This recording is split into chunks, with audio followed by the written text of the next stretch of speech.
Connery Curious. Saga, Last Crusade, You Only Live Twice, and the Anderson Tapes, Murder on the Orient Express. You never know what the wheel's gonna spin next. Marty and a woman of straw, and a wounded man in Africa. We are curious of the filmography of Sir Sean Connery.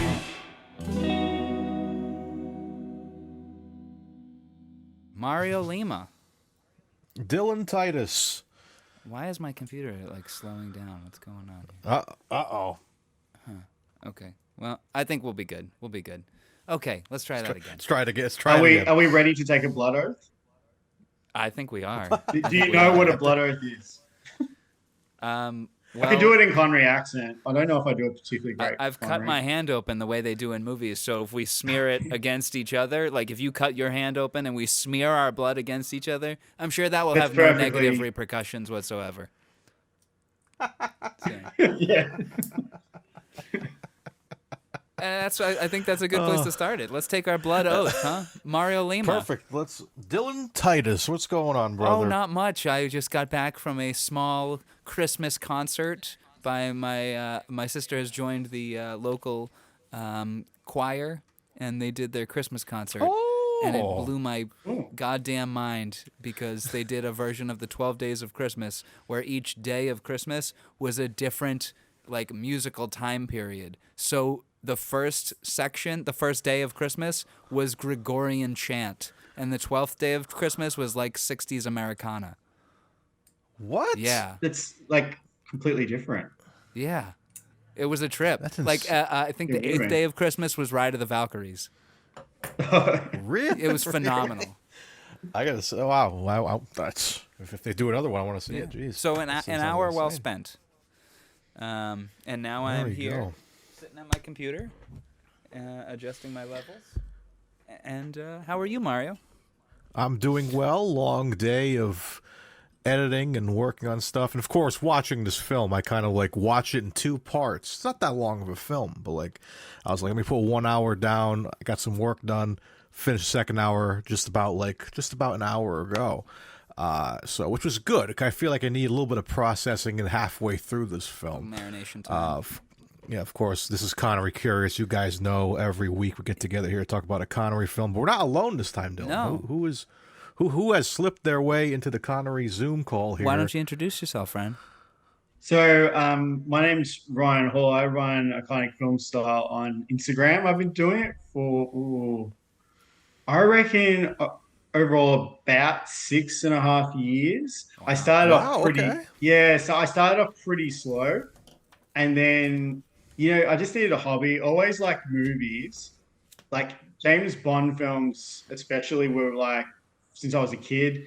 I remember my grandparents buying me some VHSs, and it would have been the Connery. I think it's Dr. No and From Rush with Love. I got it when I was about 10.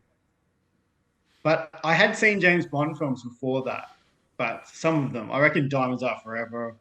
May have seen like Living Daylights, Timothy Dalton, because at that point, because I'm born in 1986, so like we didn't have Pierce Brosnan until 95. There's that gap, 89 to 95, where there was just like nothing. So you just watch the ones on VHS. So it's it's always been around. Well, what's your history with Sean Connery specifically? Well, my father's Scottish, so he was always important. My dad's born near Edinburgh. Oh, Scotsman. Still hasn't become an Australian citizen. He's been here since the 60s. And my grandmother, who we called Oma, which I believe is German, that's what you want to be called, but she's Scottish. She hung out a lot in Edinburgh. She's probably she was 3 years older than Connery, but I believe she actually knew, from what she said, she knew Connery's mum. What? Back in the Really? day. Yeah. Really? And she actually used to make comments about Connery. I don't know if she knew Connery, because he probably got he was in wasn't he in like the Merchant Navy, and he was he? Yeah. I think he left pretty like early from home. So I don't think she knew Connery specifically, but she knew his mum, and she always used to say Connery's cradle as a baby was just a drawer. They just put him in a drawer. Oh, Like an open yes, drawer. I had An read open that. drawer with a blanket, and that's how poor they were. That was just trying to tell me as a kid. That's how Wow. poor Connery's family was. Wow. Well, we actually just covered, I think now a few months, 2 months at least now, we actually had a documentary Sean Connery's about Edinburgh. about Edinburgh, where he Yeah. kind of showed where he went to school and all that. But it was mostly like a tourist thing where it's like, Yeah. this is come down to Edinburgh. It was He done didn't for really Scottish want Airlines. people. Scottish Airlines it was, so it played on planes, I guess, and airports and stuff. But yeah, it was interesting to see like a little glimpse into his younger life. Like that's what I'm more Connery curious about. Is just like what was he like before? And we cover a lot of his younger films too. And, Yeah. 'Cause you did Frightened City. I haven't seen that yet. I've got a copy. I haven't watched it yet, Oh, give it a watch. but I'm It's a planning good on. one. I'm going to listen to your podcast on it. But yeah, that's a pretty early one. That's before he was Bond. Yeah. because we Right we just before. covered I feel like we just kind of covered his history before Bond, because before that we did Darby O'Gill and the Little People. Yeah. And that was apparently the film that people say was what got him the job as Bond. I reckon it was. I saw that kid. I reckon that film as a kid on TV, like like a 12 o'clock, 1 o'clock movie on like a Saturday, and it was. I always found it really strange. I already knew that Sean Connery was James Bond, and he's singing in it. I always thought that Yeah. was bizarre. As a kid, I was like, "Oh my god, We've had Connery a is number singing." of Connery singing at this point. What else I have we don't seen? think he has a We've had bad voice. both. No, it's pretty good. We get him singing in the shower in The Rock, and then humming in the shower Yeah. in The Frightened City. If only he was singing in the shower in Ransom. That would have been All that would have right. been perfect. Yeah, that's another one I haven't seen. He's got such an interesting film. Oh, he's singing in the bath in Family Business. I'm sorry, didn't mean to. Yeah, interrupt you. he is. Yeah. There we go. I I, love knew there was Family another Business. bathroom-related singing. Family Business is that's an interesting film. That's like a lot of these films, like, because I think being born in the middle '80s and VHS was such a big thing in the like the early late '90s until DVD took over. Saw some really random films as a kid, and my parents were pretty open to like, like if you wanted to watch, I don't know, like I remember my dad took me to the cinema to see Last of the Mohicans when it came out, and I'm like 6 or 7 years old. That's And he's an like, no, this is interesting my favorite book. He's like, my favorite book. And Daniel Day-Lewis is in it, who I had no idea who Daniel Day-Lewis was. But this is a really cool book. They took me to see that. And I remember him having to like shield my eyes when it's like some of the violent scenes. But yeah, it's an interesting time looking back now. And I've got young kids too.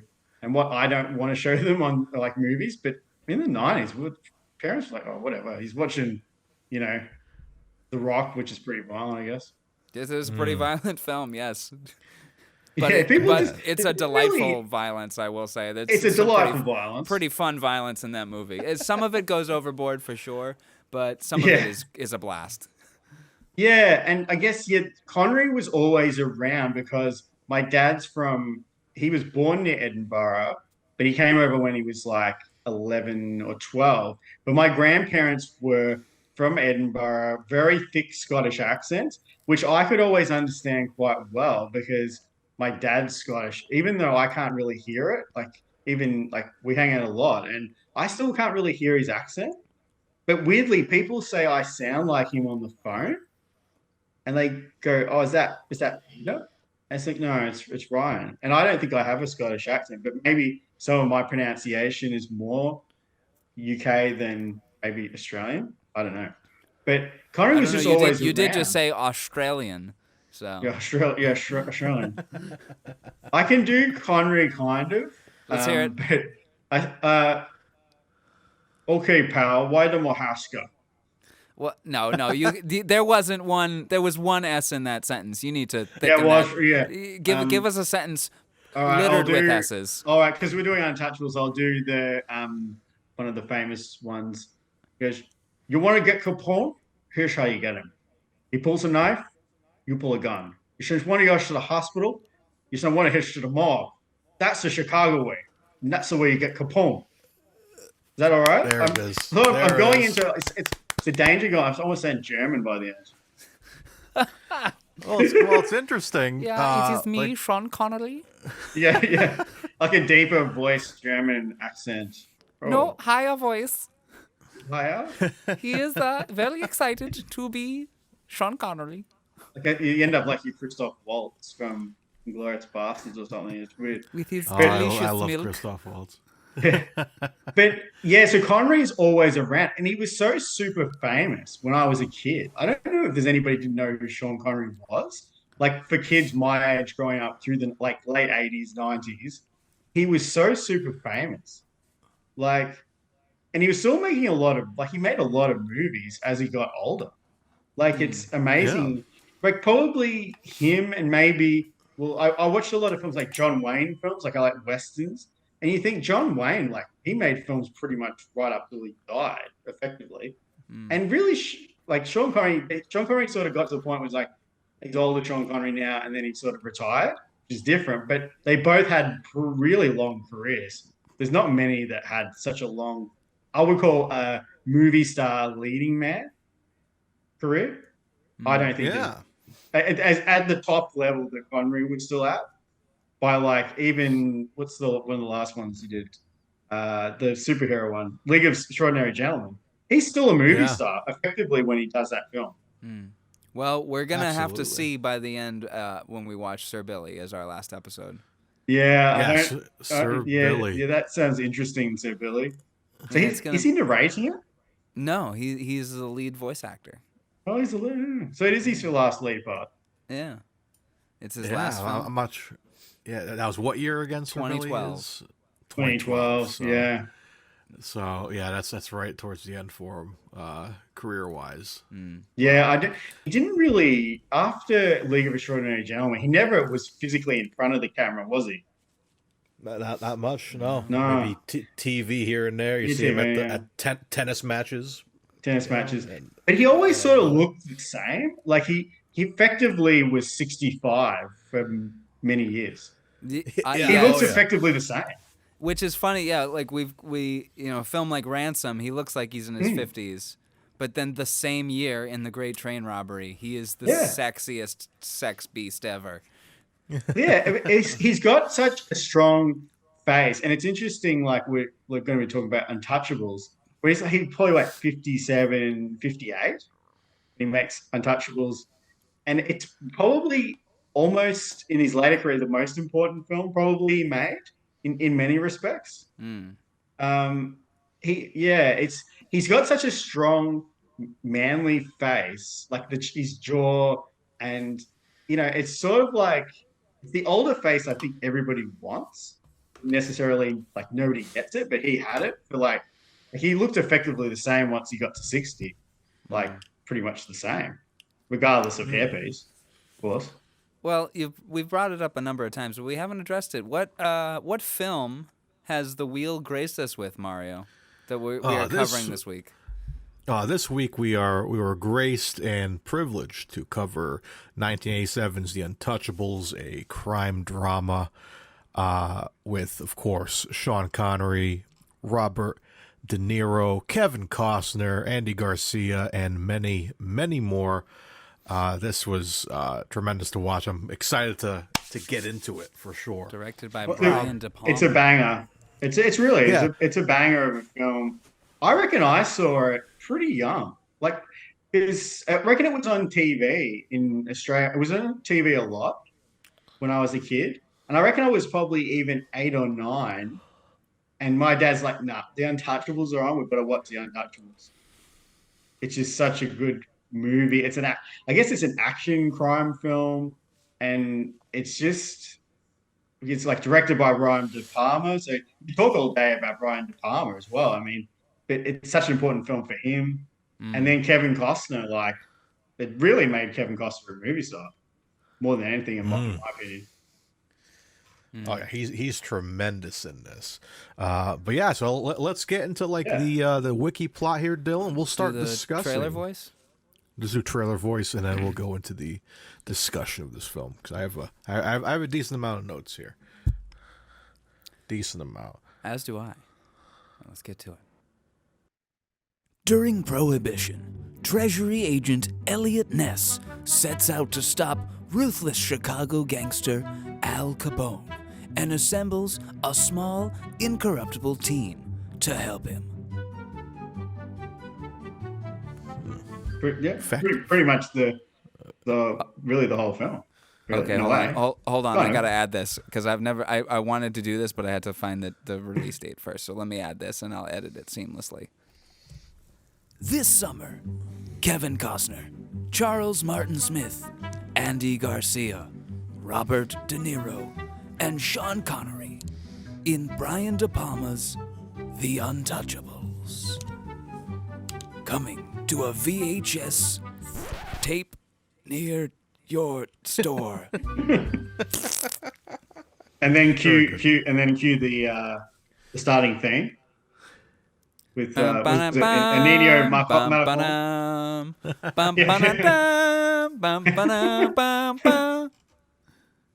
which you could have had as well in a way. Yeah. We'll get into the score for sure later. Oh yeah, you can talk Yeah. a lot about the score. Morricone's score is very good. Okay, so let's we'll get into the wiki as we normally do, cover a little bit of it, and then we can get into our notes, huh? Let's do it. I don't know why I And phrased it like that. one thing I wanted to mention, we always take a peek at the Rotten Tomatoes score. Oh, do that. The tomato meter was 83% for tomato meter, Right. and the audience score, if you can believe it, is on par with Godzilla -1. It's also 89% for an audience score. This is a beloved film. Beloved. Yeah. Godzilla -1 was so good. So good. Did you see I Godzilla? haven't seen Oh, Godzilla go see it. Go still see think- it. I st- If you have an still IMAX thinking near about you it. that's playing it, see it. Melbourne's got an IMAX. Yeah, go see it in Oh, IMAX yeah, there. it's- Yeah, I've heard. I it's wish we like- could have seen it in IMAX. Yeah, it was tremendous. Yeah. Anyway, so let's talk about this film now. Sorry. Okay. In 1930, during Prohibition, the notorious gangland kingpin Al Capone supplies illegal liquor and nearly controls all of Chicago. Bureau of Prohibition agent Elliot Ness has been tasked with halting Capone's activities, but his first attempt at a liquor raid fails due to corrupt policemen alerting Capone. He then encounters veteran Irish-American officer James Malone, who opposes the rampant corruption and offers to help Ness, suggesting they find a man from the police academy who has not yet come under Capone's influence and still believes in the idealistic aspects of law enforcement. They recruit Italian-American trainee George Stone, whose birth name is Giuseppe Pietri, for his superior marksmanship and integrity. Joined by accountant Oscar Wallace, assigned to Ness from Washington, D.C., they successfully raid a Capone liquor warehouse and start gaining positive publicity, with the press dubbing them the Untouchables. Capone later kills the warehouse manager with a baseball bat to warn his other subordinates. Good start. Yeah. Good stuff. I'll tell you one thing about this film, man. I was always on my toes because after that first scene of You they're were in the always diner, on my toes. You Thank you, were Tom. always on my toes. Sorry. Thank you. The scene in the diner when the guy's taking off and the little girl's like, "Sir, you forgot my your God. case," Yeah. and she explodes. That I'm was like, "Oh my god!" fucking tense. Every time I Yeah. saw somebody with a suitcase, I'm like, it's gonna explode. It's gonna explode. Like I was like always on my toes for something up until like even the scene of Connery we'll talk about movies later. and exploding suitcases, huh? Yeah, right. That's the gadget for this movie. And Ron Yeah. is Those right. exploding cases. Yes. But yeah, so I thought that was extremely shocking, positively shocking. And yeah, always on my toes for every single scene. We'll talk about like later on, you kind of like where Connery's character ends up towards the end and all that. But yeah, it's very, very. Yeah. The open, like the whole film, it's got like these tense, suspenseful scenes, which is Brian DePalma like was famous for that. But it's all through the film. Like some of the older films have like one or two scenes like that, but it seems to be there's a lot of tense. It's like you're waiting. What's going to happen? Don't know what's going to happen. Well, God. my first note is that De Palma's directing and his world that he creates, it feels so surreal. Mm, You know what I mean? It's like a dream. The whole movie feels It like a is. dream. Like a fever dream, but not like a trippy fever dream, just a dream. You know what I mean? Like it doesn't feel yeah, I can too. Yeah. real. It feels, I mean, obviously most of this film is not historically accurate at all. No. But it just, like Patricia Clarkson's acting. She's very good in this film, but she's very dreamlike. You know what I mean? Yeah. And when Yeah. Costner's around her, it becomes dreamlike. And then that long tracking shot at the beginning of the film through the city square that enters the diner, Mm. that it feels surreal. It feels like a dream, you know? Yeah. There's definitely a surreal quality. It's like a bit like almost like a fantasy film in a way because it's, as you said, it's not historically accurate at all. Mm. Yes, there was the Untouchables unit. They did a lot of great work apparently in trying to get rid of Capone or at least stop him from, doing all these activities. But it wasn't like it was in the film. But that's the best thing about it. It's just like taking something essentially that's historical and just making it like sort of in a way like a more serious Ocean's 11. It's probably the best comparison because that was an Yeah. older subject turned Uh, into. It's like Ocean 11, almost Avengers, Marvel's Yeah, Avengers. It's more like like a a bit team, Marvel. Yeah, something a like team that. coming Yeah, together, I take down didn't- the villain. I feel, yeah, I agree with Mario more on that rather than the Oceans comparison, because that I feel is more reserved for like the Great Train Robbery. That felt like an Oceans film. Yeah, actually, no, you're probably Like an it's probably Oceans meets closer. Mission Impossible film. Yeah, but yeah, taking some because there was the TV series, which I've never seen the TV series. No, I Untouchable. was reading about it. It had 4 seasons. Yeah, Robert Wow. Stack, who I've seen in some old movies, and I think he was in one of the aeroplane. He was in the aeroplane, I think, one of those comedy films. Ah. I think he was in one of those, like a small part. What was his name? And Robert Stack. So he was a very like serious, square-jawed actor. He was in a few films in the 50s and 60s, and then he sort of went into Untouchables and essentially probably was more TV actor. Oh, he's Captain um, Rex in Airplane. That's right. He's Captain Rex. Yeah, he's in Airplane, which is like doing like sort of like Leslie Nielsen's doing like really deadpan humor. Yeah. But I never seen the TV show. Apparently, it was quite good. Had Walter Winchell actually doing the narration, who was doing radio stuff in Al Capone's era. But it was based on like Elliot Ness's biography. But yeah, the film is just more, yeah, like Avengers, really. Like more like in a way like a superhero movie, in a way. Yeah. It's a team movie for sure. I'm Team sorry, movie, that's I was right. just reading Robert Stack's IMDb, and identifying him in Airplane.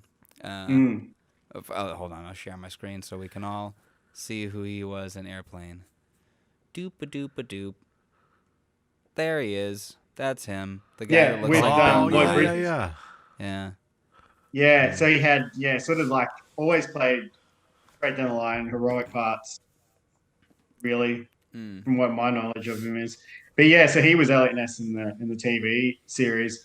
But yeah, it's an interesting, like I guess you can, surrealness to it film, which a lot of Brian De Palma like films are, like Scarface. And to go back Scarface to sort Mission of- Impossible as well. That's And a very Mission Impossible, surreal. That's like the most surreal one of the series, and the second one's Yeah. fucking directed by John Woo. Yeah, exactly. But yeah, even like his Mission Impossible is surreal. So and feels a bit like a dream. It's like is Tom Cruise just having a really bad nightmare? I guess you could see it like that. That's a good movie. I need to rewatch that first. It is a good Oh, movie. yeah. Just came on Netflix, actually. Yeah, I'll get the it's, Blu-ray set. We've got a lot of the Mission Impossible films now on a lot of the Australian streaming stuff because I guess the last film has just come out. It was good. But yeah, so I agree. It's like a dream like a bit of a fever dream, but controlled.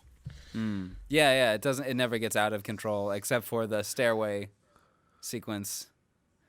That's when the dream starts to break. You know? Yeah. Also, Mario, did you watch the video I sent you? Oh, no, I didn't get a chance to watch it. Ryan, have you seen the Naked Gun 33 and a Yes. Yeah. Okay. Naked Gun 3, I believe. third? Yes. So Parodies the opening sequence is, I believe it's the opening sequence. It's a parody of the stairwell sequence. Yeah, this it film. is. And he's having a nightmare in it, Leslie Yes. Nielsen. And it's like babies flying everywhere. Yeah, there's 4 different carriages. There's a lawnmower. It's amazing. Oh, yeah, What was the okay, best I part of remember that movie?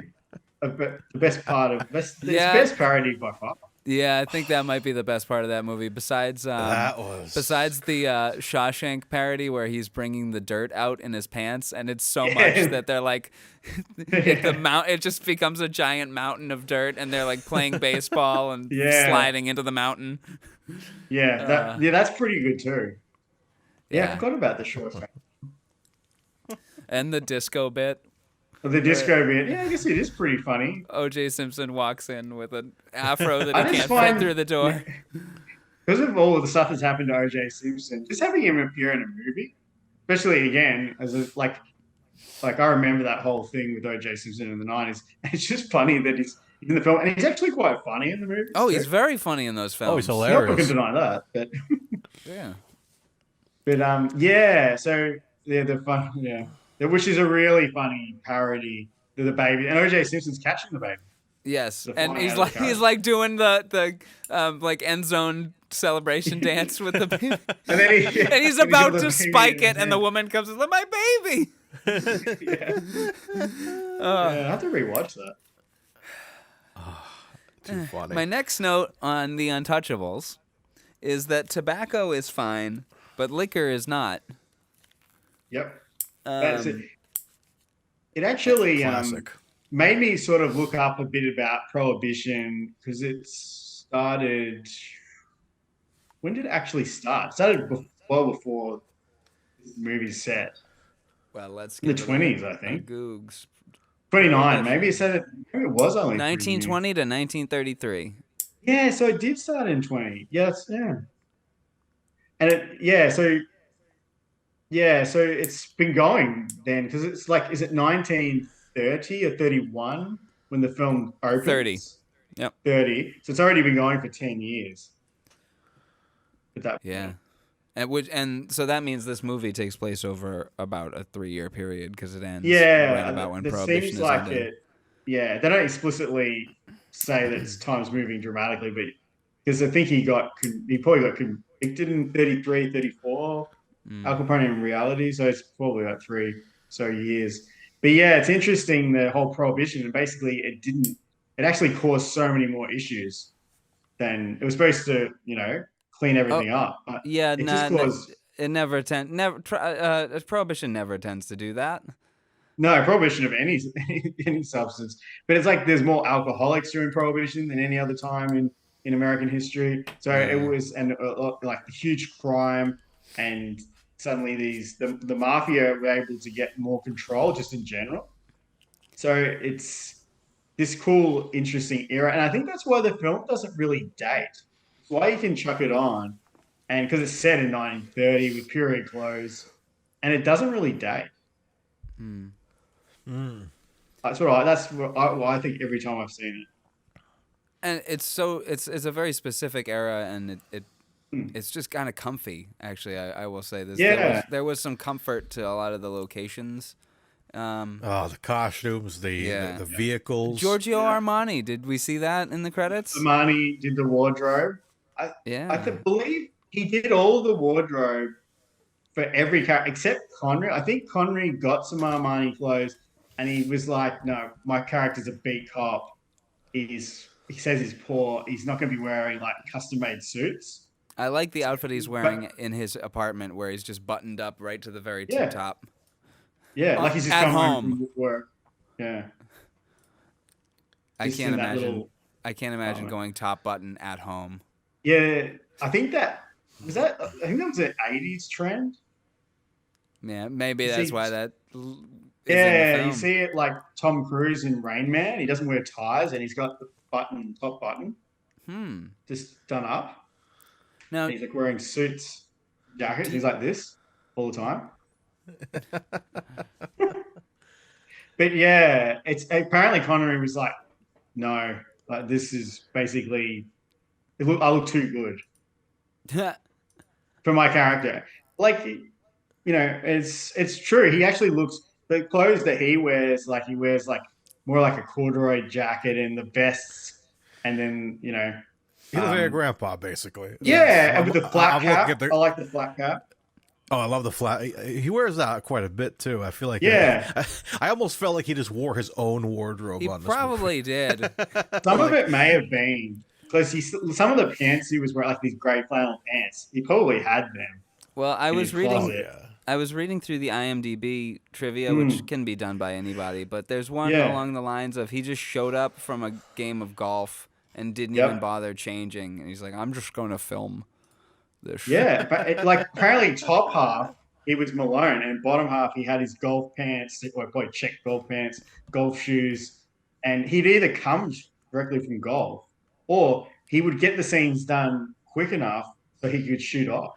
I found it here. Sir Yeah, Sean Connery it's turned up to true. shoot in his golf clothes. They did a close-up, and Sean was dismissed for the day. Andy Garcia and Charles Martin Smith grabbed him after the scene and said, "That was very clever of you. You just got back from golf, turn up for 5 minutes, and do your scene, and that's it." Connery turned to them and said, "This is not my first barbecue." Nice. Don't you mean rodeo? Nice. No, I'm very hungry. He's Where's the introduced closest in his barbecue? full. Yeah, he's introduced in his full like police uniform. Yeah, and he looks good. Oh, I Does love him look in good. I love him in the cop uniform. It's dope. Just after, well, of course, the scene just after it is like, Elliot Ness. He thinks he's going to get this big bust and he's going to make a big debut. You know, just come to Chicago, and it just absolutely gets shit on. Which is great to have him. Have us talk about that scene of him as a cop, because that is our first Connery appearance in this film. What do you I have got? marked down at 17 minutes 11 seconds. Oh, I've got it Yeah, at so it's- 17 minutes because Ooh. when I realized You that was you him count- on the beat, you on count the far shot? Yeah, when I realized that was him on the bridge, I'm like, okay, I'm gonna Yeah. count it. I counted him passing and like turning around and saying, "What are you doing now?" Whatever. And I've got his- that's what I counted. I've got his first line here. Yeah, he comes like because they had the poor little girl, which is hard to watch. Like I've got that's brutal. a half-year-old daughter, and she gets blown. And like seeing a little girl get blown up, pretty rough. And then he's Here we go. Elliot Here's Ness his has first come to line. town. Now, Yeah. what do you think you're doing? Costner just like he's got the Giving him note from shit his for wife. littering. Sorry. Yeah, because Costner got the note from his wife, and which he read before he goes in to do the bust in the big like shovel. What kind of truck? That big truck? Like That burst thing through the was door? it was the I love dragon that from truck. Dr. No. Yeah, it was Yeah. like with the. I was like, "What are they gonna do with that thing?" And they I think it's a bust the door snowplow open. type truck. Yeah, it was Yeah. definitely a snowplow, but it looked like it had like some kind of like covering too, in case they got shot at her or something. It was like a Yeah, tank. yeah, it was that's like a right. tank. Yeah, It was and cool. and he invites the photographer in from the paper, and it's like, yeah, we're gonna crack this box open. I and loved there'll that be booze moment. in there. It's umbrellas. It's trying like That those was little pretty tiny funny. umbrellas. For a ne- split second, I thought it was a giant cucumber because the way it looks. Oh, yeah. It's like Which even would be what the hell pretty is that more- thing? Well, Just at embarrassing. first he starts pulling out like the handle of the umbrella, which I thought was Yeah. the top of a bottle. Me too. Yeah.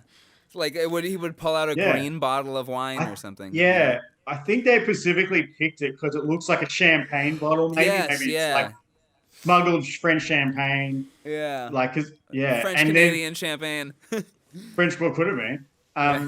Yeah. I think I was think- fully expecting maple syrup or something. Yeah, I, maple was syrup. really- I was like, what are they going to pull Yeah, out? why here? was it A like cucumber Asian would have umbrellas? just as would be probably even more embarrassing because he's just standing there as like giant cucumbers, like, And it'd be rotted because that's It'd an be rotted, impractical it's like being- impractical way to ship cucumbers. And Costner's so like Costner is an actor. I think he never used to get credit as an actor back when he was younger. He sort of got more credit as he's gotten older, but he's just standing there and he's like this look on his of disbelief. It's Yeah. like this is the last thing I expected. He's Be so falling out of deadpan this in this box. film. Yeah, he is. I think his performance, we could talk about him separately, but Yeah. it is great. He has I a like journey. it. Yeah. Yeah, I like it because I've always been a fan of Kevin Costner because, like, when was growing up, of that like group of actors, you had your Kevin Costner, your Mel Gibsons, I guess Richard Gere to a certain degree, but more Costner and Gibson were probably the two biggest of their age group. Maybe John Travolta, he had that big, like, he was pretty big, but Costner and Mel Gibson, when I was a kid, were the two biggest. They're roughly the same age. They're both around my dad's age. My dad's born in 1954. You've got Costner's 55. You've got Gibson's 56. Travolta's 1954. Denzel Washington, 1954. They're all pretty much roughly the same age. And then, yeah, so, but he's got a journey. I like the journey of Elliot Ness. He has the big journey as a character. I could have, when you brought up Mel Gibson, I could see Mel Gibson in the role of Elliot Ness, strangely. Well, I think he was offered it, and I don't think he could do it because of Lethal Weapon 1. He'd already signed on to that, and the schedules wouldn't match up. I think he was tossed around. And then, who else? Don Johnson from Miami Vice. Oh, yeah. You know what? Wow. Yes, Don Johnson would have worked. I was reading that as well, that he had auditioned for it, but didn't get it. And then when Costner got it, they were friends, and he's like, you should go and get this role, and didn't tell him until after the movie came out that he's like, oh, I got turned down for it, or I turned it down, or something to that extent. Mickey Rourke was offered it. I think Mickey Rourke was offered everything at that point. I could see Don Johnson in that, but not Mickey Rourke. No, I couldn't see Mickey Rourke is too tough guy. He would have let ego go into it, where I think Don Johnson could have played it cool. I still think Costa's the best fit because there's this earnestness and like the straight-lacedness that the character inherently needs. He needs to be a really honorable, by the book person, especially when the film starts. And then there's this journey to almost the other side in a way. I think I like how they did that. Connery comes. I'm sorry. Yeah. Go ahead. Right. I was going to say, and then Connery comes in being the full police. He's having the worst day of his police, is he a treasury officer? His policing career. It's all policeman, and he's just like pretty depressed. He's flat, and he's had this embarrassing thing, which he's now on the cover of the Chicago Times or whatever, holding the umbrella, looking like a total asshole, basically, and just with this dazed look on his face, and then suddenly, he's now crossed paths with Connery's character, and I don't think at that point, that's that first interaction. He doesn't know how important this guy is going to be now in his sort of life. He's like, stop giving me shit for littering. He thought, I'm gonna get written up. Now, you said Costner. His character does have an arc in this film. Yeah.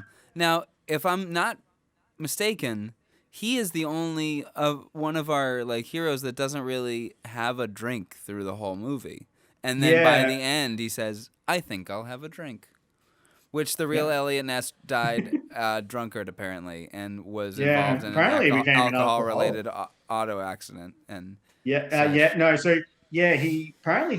the peak of his career was being in forming the Untouchables and going after Brian. After that, his life apparently, the real guy, never really got there. He tried politics, from what I read, and then ended up a heavy drinker. Ironically, became a heavy drinker and was only 54 when he died, which is not old even then. It sounds symptomatic of someone who had been straight-laced their whole life, and then once that everything they had been fighting for became legal, suddenly they had no purpose in life and turned to the thing that they had been hunting down, and then as a result they went way too hard on it and it ruined their lives. That's what it sounds like, kind of. Yeah, that's what it seems like.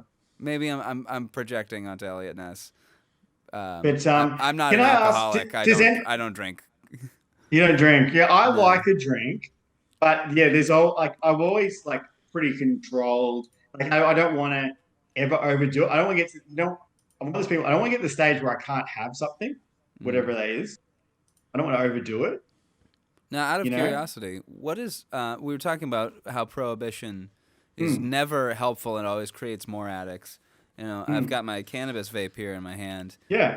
And in the United States, we're seeing a decrease in hard drug use in states that have legal medicinal and recreational marijuana. I've read that. Cannabis.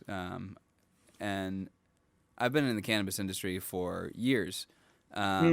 What, out of curiosity, this is kind of related, but what's the state of cannabis legality in Australia?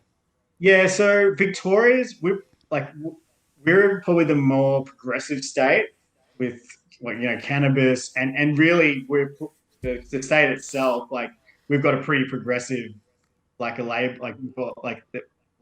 we call it labor here, which is sort of like, because you're in the US, we're sort of like the Democrats. So they're really pushing hard to legalize it and just decriminalize it.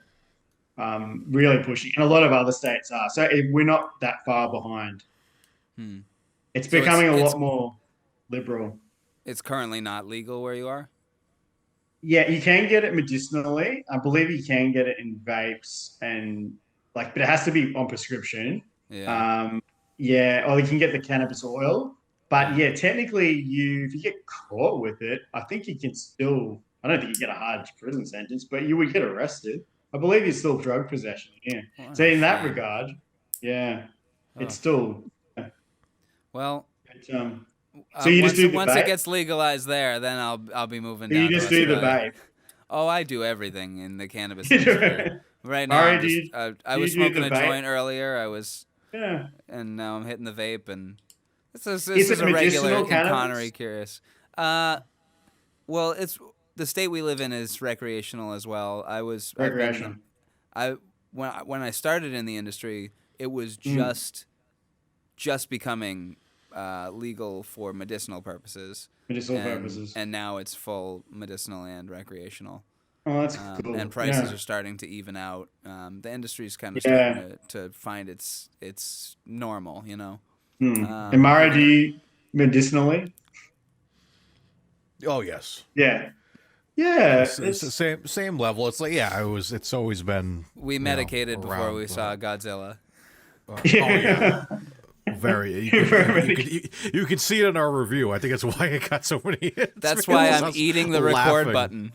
But it's been a lot better for you than obviously like if you drink too much. Obviously, you get a lot of health problems. Obviously. Oh yeah, I used to drink. We're going down a rabbit hole here, but I used to drink a ton, and I kind of like get to a point in your life when you get older. You know, I'm 32 now, and I'm like, why am I doing this? Why am I drinking? Yeah, I don't feel good after this. You look at the alcohol and you say, "This is untouchable."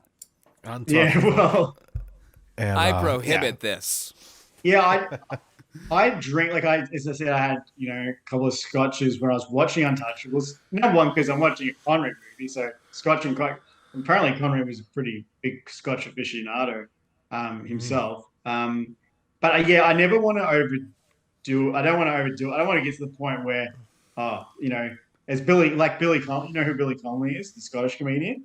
Yeah. He doesn't. He always said, he was a really heavy drinker and quit and never drank again. You mean from the Boondock Saints, the greatest movie ever? Yeah, Boondock Saints. So he's like a huge comedian. I'm kidding. Boondock Saints, which is good in actually. That's fine. He's huge in Australia as well. And he always said, I never wanted to be like, the doctor says I can't drink, He never would. A lot of people, and Michael Caine, I've read, they don't want to get to that point where, you cannot have it. If you have another drop, you're going to drop dead. Yeah, I don't want to. I want to enjoy it, but without, You said Michael Caine was at that level? Yeah, Michael Caine apparently in the late 60s. You're saying of Michael Caine sounded exactly like Michael Caine. Say Michael Caine. Michael Caine. Oh my God, that's pretty good. Yeah, the best thing is to understate Michael Caine's accent.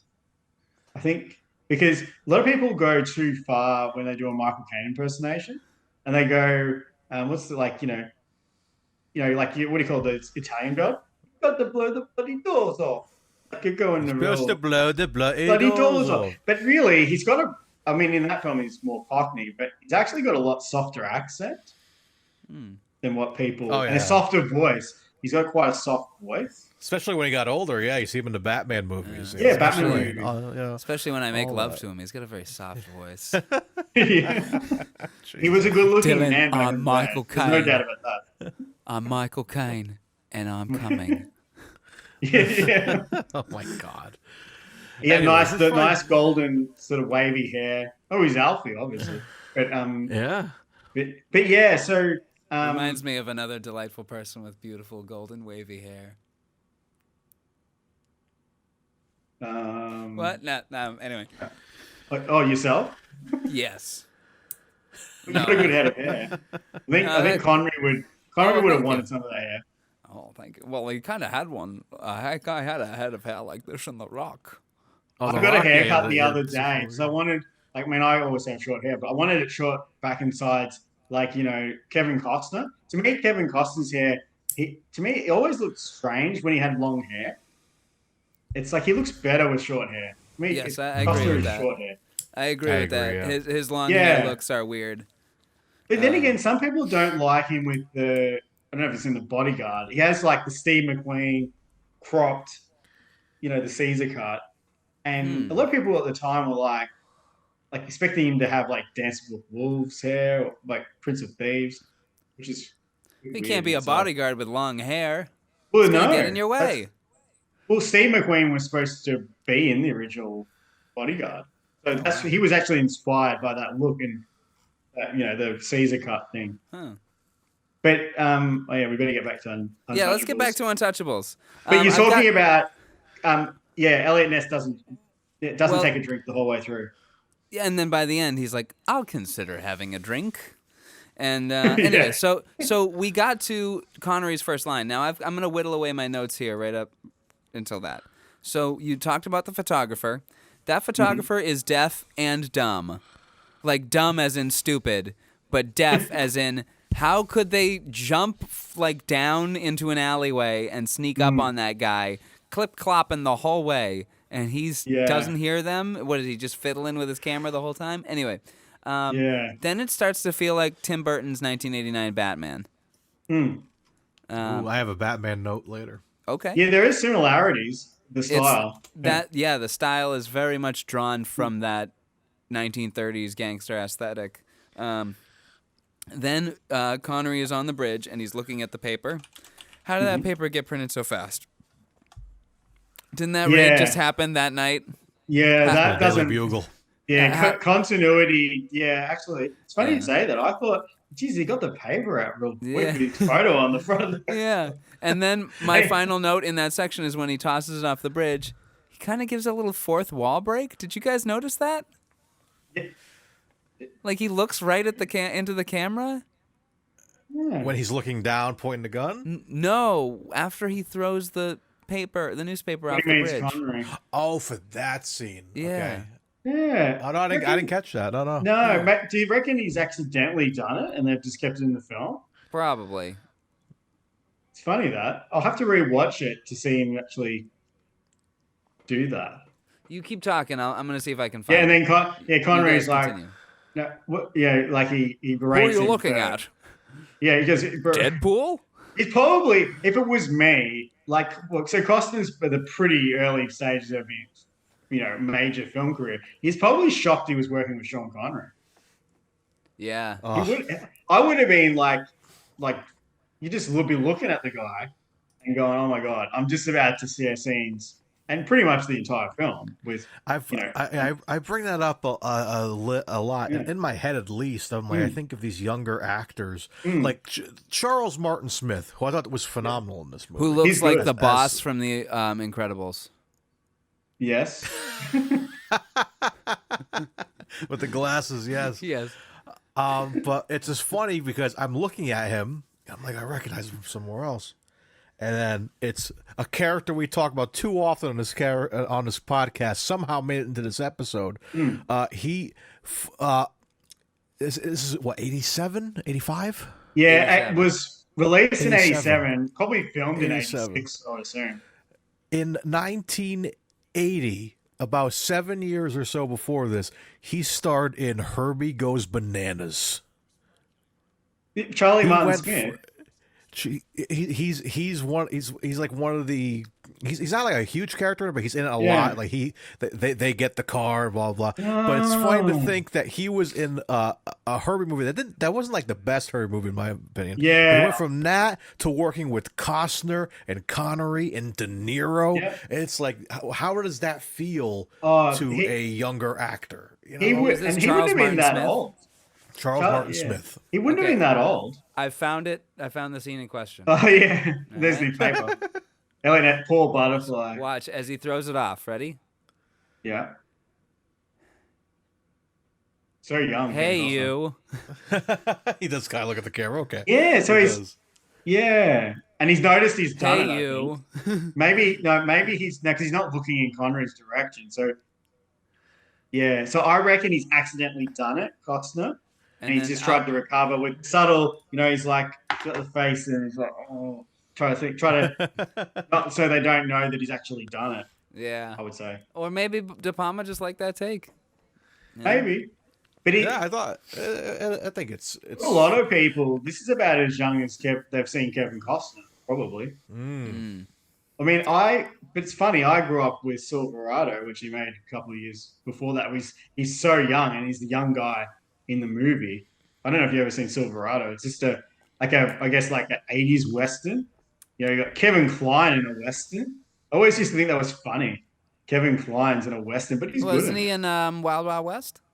Yeah, well, he was. That was, years up. And then, but see, I always knew Kevin Kline, like from the 90s, like Dave. You know that movie Dave where he becomes president? Takes the place of the president. You ever seen it? If you haven't seen it, it's an Ivan Reitman movie and it's really good, really funny. And he's just like so charismatic and charming in it. And he's a guy who looks like the president, takes his place for like one, gig to help out the president. And then the president has a stroke, so he becomes president. Oh my! He takes the place. But that's yeah. So Costner was in Silverado, playing the young gun in Silverado. Okay. Yeah, I've only seen a handful of Costner films. I should maybe watch some more Costner films. Costner Curious. Yeah, we could do a whole separate podcast about how he basically played there's like 3 or 4 movies in the 90s where he basically gives the same performance, in my opinion. Like he plays the bodyguard in like 4 movies. But And then he did like Dances with Wolves, Wyatt Earp, and and then what was that one you just mentioned? Silverado. Silverado was 85, so that's an earlier film. But Waterworld, I haven't seen that movie, but that stunt show is amazing. I saw the stunt show when I was in LA. I like the film. I grew up with it. I never saw it at the movies. I saw it on VHS. But yeah, like his Wyatt Earp and his Mariner, the character's called the Mariner in Waterworld, is pretty much the same performance. He plays it, very taciturn and very stoic, doesn't say a lot, man of action. And he did that in about 3 or 4 movies. But yeah, so he's funny. He obviously tried to recover from that. Go to the camera. When where is it? But we were talking about Costner. I think he'd be in a bit of shock, at least for 5 minutes, that he's working with James Bond. Yeah, I mean that's got to be the feeling there, and then seeing someone I definitely want to talk about Robert De Niro and Robert De Niro. Sorry, real quick. I got this 3-pack of political comedies with Wrong is Right, and it's got Swing Vote. So there's another Kevin Costner film I can watch. Yeah, I think it's all right. It was sort of like after his peak of being a movie star, but I think it's all right. All right, well, What's let's the talk other about. film in there? It was. Sorry. Okay, so it's Swing Vote, Wrong is Right, and Blaze, starring Paul Newman. With Paul Newman. Yeah, Is that good? I think it's all right. I think it's the same director as Bull Durham, Kevin Costner. It's the same sort of comedic sort of film. Well, all right. So let's talk about De Niro. You brought up De Niro. Let's talk Yeah. about him. Oh man, He's So a my mental midget, as we all know. Right? Sorry, that's just my bit of topical news. Robert De Niro's fucking but how awesome. tall is Robert De Niro? I think is he 5'9" or 5'10"? Like he's Oh not, no, I was just quoting a terrible human being. Oh yeah. Yeah. Somebody that commented when on. yeah, when De Niro made very valid points about this terrible human being, the terrible human being was like, Yes. "Oh, De Niro is a mental midget." And it's like, Yeah. no. Which is not. Well, he's not that small. Anyway, I'm sorry I brought that up. So It's you just kick your ass. it's Yeah, the well, he is political in landscape De Niro is is too in on the my news. mind right now. Yeah, he is in the news because you guys are in Rhode Island, aren't you? Yes, we are. Yes. You're in the state. Yeah. Be interesting your next election. And that's probably all we need to say. Very. It's always interesting. It's a fucking nightmare, Ryan. The last Yeah. two have been very. Our politics is so boring. insane. Like I find Australian politics overall. I mean, we still have some of the vitriol. I'm not saying we don't, and we do have like a conservative party. We call them the Liberal Party, which is ironic because they're not liberal. Oh But, my god. And then we've got the Labor Party, which is like the Democrats, essentially. And yeah, it's quite boring overall, and nobody's really charismatic to any degree, positive or negative. And then in America, it's just I don't know, it's just a movie, isn't it? Really? It's very Americanized, as you can Very imagine. Americanized. I like it. I like you saying movie. it's a movie. That's a good It's pretty much. description. I think we It's have a trouble fucking taking it terror- seriously. It's a terrifying horror movie.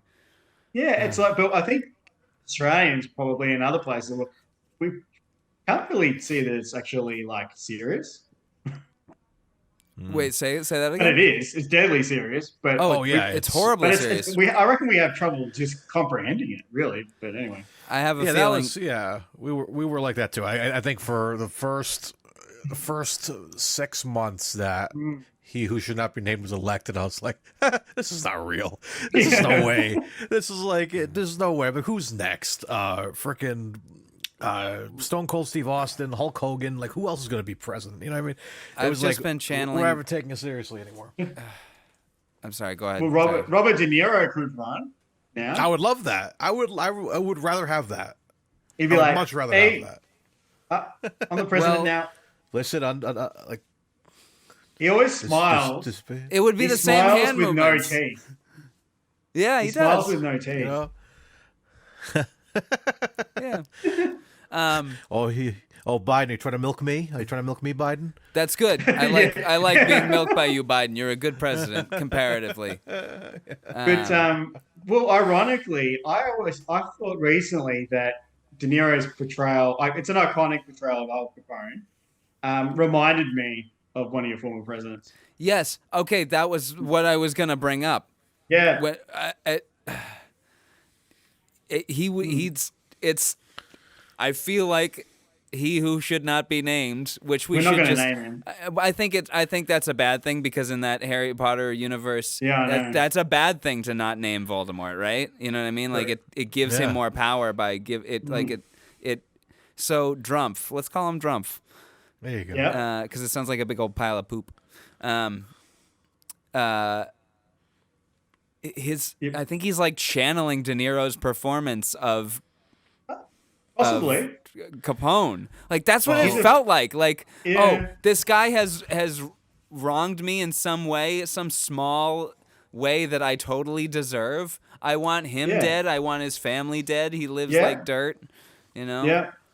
And he's like, Well, but- but the whole opening of De Niro introducing Al Capone, where he's on the bar, as Mario said, like a lot of people have seen that on YouTube and TikTok, and he's getting shaven, and he gets the tiniest little cut.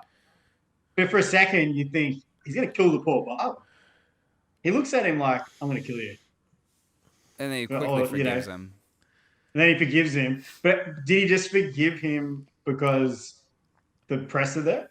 Maybe. I think it's because he doesn't want to resort to violence unless he absolutely has to. Yeah, because then later on we see him like Beat a with man that to death. baseball bat. I'm like, Yeah. he's going to use that bat in a second, and then sure enough, boom, there it is. No press there, you know. So it was Yeah. like It's a a cover up. It's a really great situation. performance. he's probably chewing the scenery a bit. Oh, 100%. Yes, But he's chewing the controlled. scenery. If we'll get into this now on De Niro's performance, I actually didn't really like De Niro all that much in this film. You thought he was too over the top? He's hamming it up in this movie. I reckon he's been told to, though. For sure. I was reading the trivia. Again, IMDb trivia could be put by anybody, but apparently he's like, I need to be wearing Capone's silk underwear, like made by the same people, so you got to get that for me. And it's like, we're not going to show you in your underwear. He's like, well, I need to have it. What did you think, Mario? Did you think? I thought he would. He was obviously hammy, but Yeah, I mean, on the same token, you don't see him much in it, but when you do see him, you're like, you want to hang on every word because, one, it's Al Capone, and two, they established that he's very unpredictable and anything could happen. So he's very compelling. But aside from Dump, ooh, that's good. Let's go with that. Dump. That's Dump. Good. But I think a more direct comparison, performance-wise, this was very Colin Farrell in the Batman. Yes, I literally have that in my notes as well. That. I was gonna. That was going to be my next contribution to this. Was the other person who is channeling Al Capone, De Niro's Capone, is Colin Farrell as the Penguin. I reckon completely. Yeah, Colin Farrell would. It's just that. I thought it was Colin such Farrell's a great performance, it. and now I'm like, oh, it's not a great performance. He's That's what I'm literally thinking. just doing De Niro as Capone. Yeah, he just. I think he wanted to go with a mobster thing, and he think who's the most notorious mobster of all time? Al Capone, the most notorious performance. I haven't seen many Capone characters, but this is the one I hear a lot about. I'm interested in Tom Hardy as Capone. Tom Hardy. Yeah, Yes, Tom Hardy. that's the only film that Josh Trank has made since Fantastic Four. Oh, that's right. Yeah, I haven't seen was that. Tom He was Hardy good in as that. Al Capone. I saw that. Tom Hardy was really good. He plays like the older Capone. He's his mind's rot with all- syphilis. Yeah. Yeah. Is the film called Capone? Yes. Yeah, Capone, yeah. Yeah, it came out in 2020. Yeah, I got to put this on the list. Yeah. It's the It's on only Tubi. film he's done since. Even Colin Farrell, he's got the scars on his face, and he essentially looks like Al Capone. Yeah, The he way does. he's performing it, if you go back to I watched the Batman at least 7 times. I want him since it dead. came out. I want his family dead. Yeah. Yeah, when he's getting handled by Batman and Commissioner Gordon, and he's showing the pictures like, oh, don't show me that, don't show me that. He's very De Niro, very De he Niro. is. That is a really And I'm good like- scene. So yeah, I But, love and that. it shows that like as hard of a criminal as he is, he does have a little humanity where he's like, please don't show me fucking brutal crime shit. Yeah. I don't want to kill people brutally. I just want to do just my having crime. I'm just having a good time. I Yeah. want to make money, dude. Like, geez, Yeah. I'm my club. Like it looks like he's pretty much like he's about to throw up. Kind of. That's right. And Yeah, then he but calls him out for obviously- being stupid, and he shows that he's intelligent. He's like, "What? Do you got the conjugation wrong? It's not what I forget what the El Rada Alada is like. No, it would be La That's Rada, right. stupid.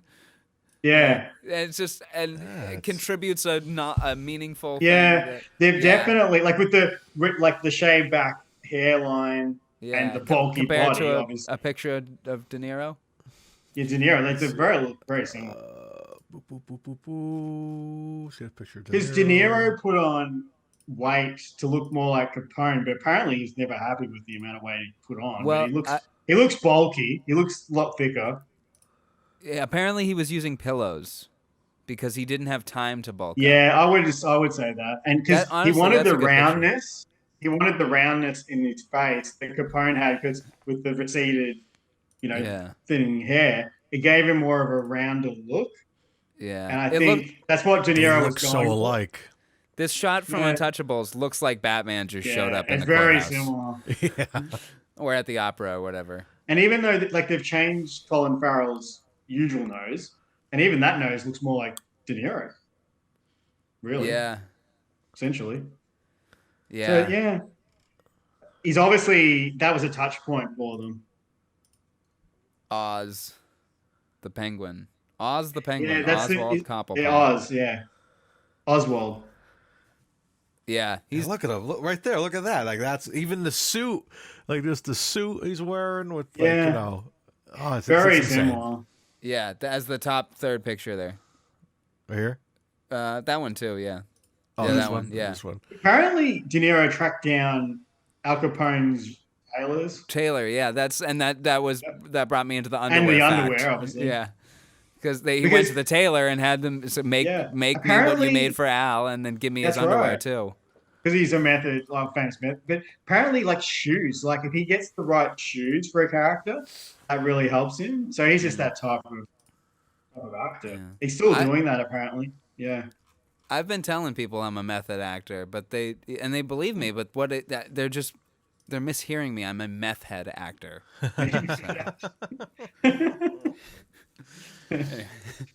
All right, shall we continue with the Wikipedia? Yeah, sure. Let's do it. So Connery's debuted. Yes. Okay. Discovering that Capone has not filed an income tax return for 4 years, Wallace suggests trying to build a tax evasion case against him, as Capone's network keeps him well insulated from his other crimes. A crooked alderman offers Ness a bribe to drop his investigation. What is an alderman? But Ness refuses. Is he like An somebody alderman from the is mayor's office? a municipal assembly or council in many jurisdictions Yeah, founded upon councilman. English law. A high-ranking member of borough or city council. Yeah. Okay. After Capone's enforcer, Frank Nitti, threatens to kill Ness's wife, Catherine, and their daughter, Ness immediately moves them to a safe house. In a subsequent raid on the Canadian border, Ness and his team intercept an incoming liquor shipment, killing several gangsters and capturing a Capone bookkeeper named George, whom they eventually persuade to testify against his employer. Back in Chicago, Nitti, dressed as a policeman, murders Wallace and George in the elevator of the police station and leaves a taunting message for Ness.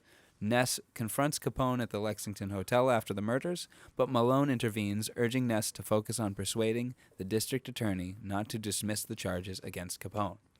How many paragraphs we got? We got 3 paragraphs left. I'm going to do one more.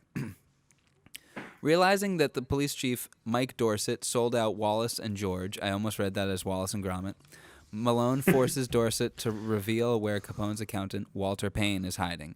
That evening, one of Capone's men breaks into Malone's apartment. Malone chases him out with a shotgun, but Nitti ambushes him with a Thompson submachine gun. Shortly afterwards, Ness and Stone arrive to find Malone mortally wounded. Before he dies, Malone shows them which train Payne will take out of town, which they do. They take a plane. Yeah. As the duo await Payne's arrival at Union Station, Ness sees a young mother with 2 suitcases and her child in a carriage, laboriously climbing the lobby steps. Ness ultimately decides to assist her, but the gangsters guarding Payne appear as Ness and the woman reach the top of the stairs, and a bloody shootout occurs. Though outnumbered, Ness and Stone manage to capture Payne alive and kill all his escorts, keeping both the mother and child unharmed. All right, I think that's a good place to keep going with the conversation. You want to talk about, I guess, Connery at this point in his career? Yeah, like so. What this is? How old is Connery when he makes this? 57. This is Something. 80s. So He Oh would yeah, about be 57 maybe. 57, yeah. let's look at the Connery timeline. The here. same Like, age as what's- Roger Moore in View to a Kill. Yeah. Oh yeah, and I mean Really? a big fact about this. This is the film that got the man an Oscar. It's the only time he's nom and nominated. win. Yeah. And he is great. I mean, he's so good in the movie. I mean, he really is. I mean, We will get into the ratings later for sure. Oh yeah, I'm not talking about his, his attempt at an Irish accent here and there. What attempt? We've Yeah, established exactly. before in this podcast that he never once does an attempt at anything. Or Accent I think he He's- tries a little bit with his he pronunciation. does. I have that as a note. He does Yeah. try to go Irish here. It was A little certain bit. pronunciations. I don't hear it at all. Oh, no, especially I hear it in the first scene. If you go to the first scene when you Yeah, first see he him, does. Yeah, a little bit. yeah, I'm like he's hitting the way he says certain things, which is funny because we, like I said, we just covered Darby O'Gill. Yeah, I'm Darby like, O'Gill. where was the attempt in that film? Because he kind of tries a little bit, but he never. They'll be like, we No. need to play like someone who's like he's played a Middle Eastern person twice Yeah. in films And and no never accent. attempted it. He's like, oh yes, hi Lakbar, blah blah. Like he's still in the accent. He's like, What I don't did he give a say? shit. I don't remember. But like really, like he doesn't like. Maybe they should have made him like Irish Scottish because like in Family Business, they say he's Irish Scottish, like McMullen, and like his name and it's probably Irish, but they actually say he's Irish Scottish. They should have just said that in this film, and it would have taken probably care of the accent wouldn't have even been brought up in any of the criticism. That's what I reckon. Yeah, That would have just yeah, taken care of it. it's one of those things where it's like almost when you see Connery, like you don't even think about like we think about it because we analyze all of his films and all that. But like when you're seeing a film, you're like, I don't care how he delivers the line. He's delivering it, you know? Yeah. And it's interesting, just, like Kevin Costner, he did Prince of Thieves after that, where he has this a little bit of an English accent, and then suddenly he's back in like just sound like he's just off the set of Field of Dreams. Like it's like so in and out. And It if just you really hit- analyze, You just hit it. Just hit me that we're gonna get another Costner and Connery film. when we you are said going to that. get another. Yeah. Sorry. And sorry. a really good cameo, I would call it. A really good cameo, I reckon. It's just a cameo. Yeah, sort of. I mean, he comes in. It's more than Memories of Me, right? Yeah, I would say a little bit more than that. 13 but not. seconds more. Yeah, I think he did it as favor to Costner. Okay. But like Costner, when he tries to do an English, like why did they have Costner do an English accent? I don't care if he's got an English accent or not in Prince of Thieves. Like it's not why I'm dialing in for the movie. Like, so it does like, yeah, it's interesting. They probably there's ways to overcome it, but just not do it at all. Yeah. Can I whittle off a couple more of my notes? Yep. shoot him off. The scene where after they make the blood oath or before they make the blood oath, one or the other, they're walking through the crowded town, and Connery goes, "Who do you trust?" And Costner's about to answer, and Connery goes, "Nobody." Trust nobody. But when, He has some great lines in this movie, man. He has some great lines. It's so quotable. I mean, I think David Mamet did the script, who's really famous for great dialogue. My note on that specific one is when he says, "Who do you trust? Hubba, hubba, hubba, money, money, money. Who do you trust? Me? I'm giving away free money. And where is the Batman? He's at home, washing his tights." Sorry. Sometimes I just got to get the joke out. Connery could have been Batman. That would have been tremendous. He could have been Connery the as the Joker. Oh my god. Yeah. Wait till they get a honestly- load of me. No, if they did Connery as a, I would have him be what's his name? The one that takes on people's faces. Camille. Hush. I want him to be Hush. Hush. But all of his faces are just different Connerys in different movies. Different. No, my name yeah. is my name is Different Hush. beards. Different mustaches. He writes his name down, and it's H-U-S. And a really great mustache from Connery in Untouchables. It just the perfect size, and he just looks so good with the mustache. A little bit of grey in there. Yeah. There's a lot of the films we've been hitting have different mustache variations, and this is one of the better. It kind of matches with the Cuba, a little thicker than the Cuba one. Yeah, but it's a good size. I love the one we just did, the Wrong is Right mustache. I love that one. Very Ron Burgundy.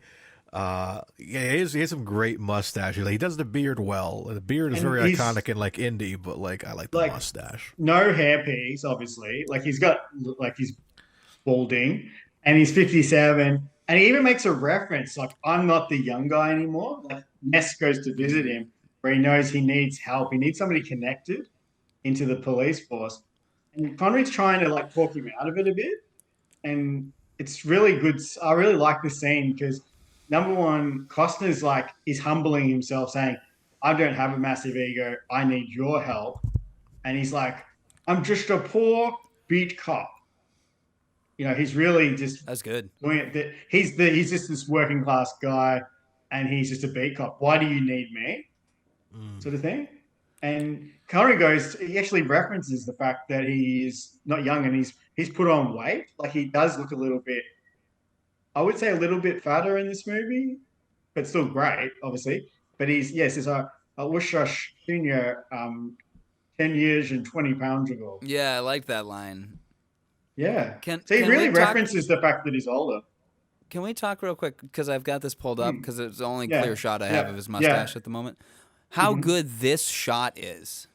Oh, It's he's using a camera technique where he's able to keep the foreground in focus, but then Yeah. also bring the background into focus.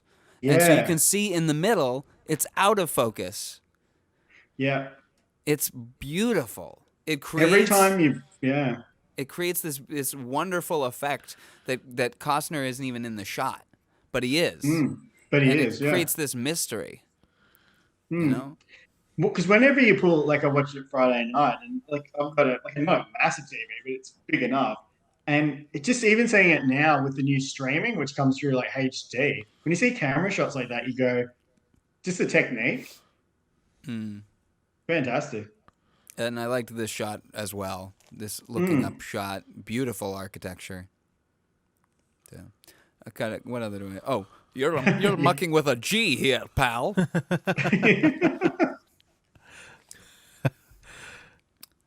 And he's so good in the movie, and like with the lines, obviously they're so famous.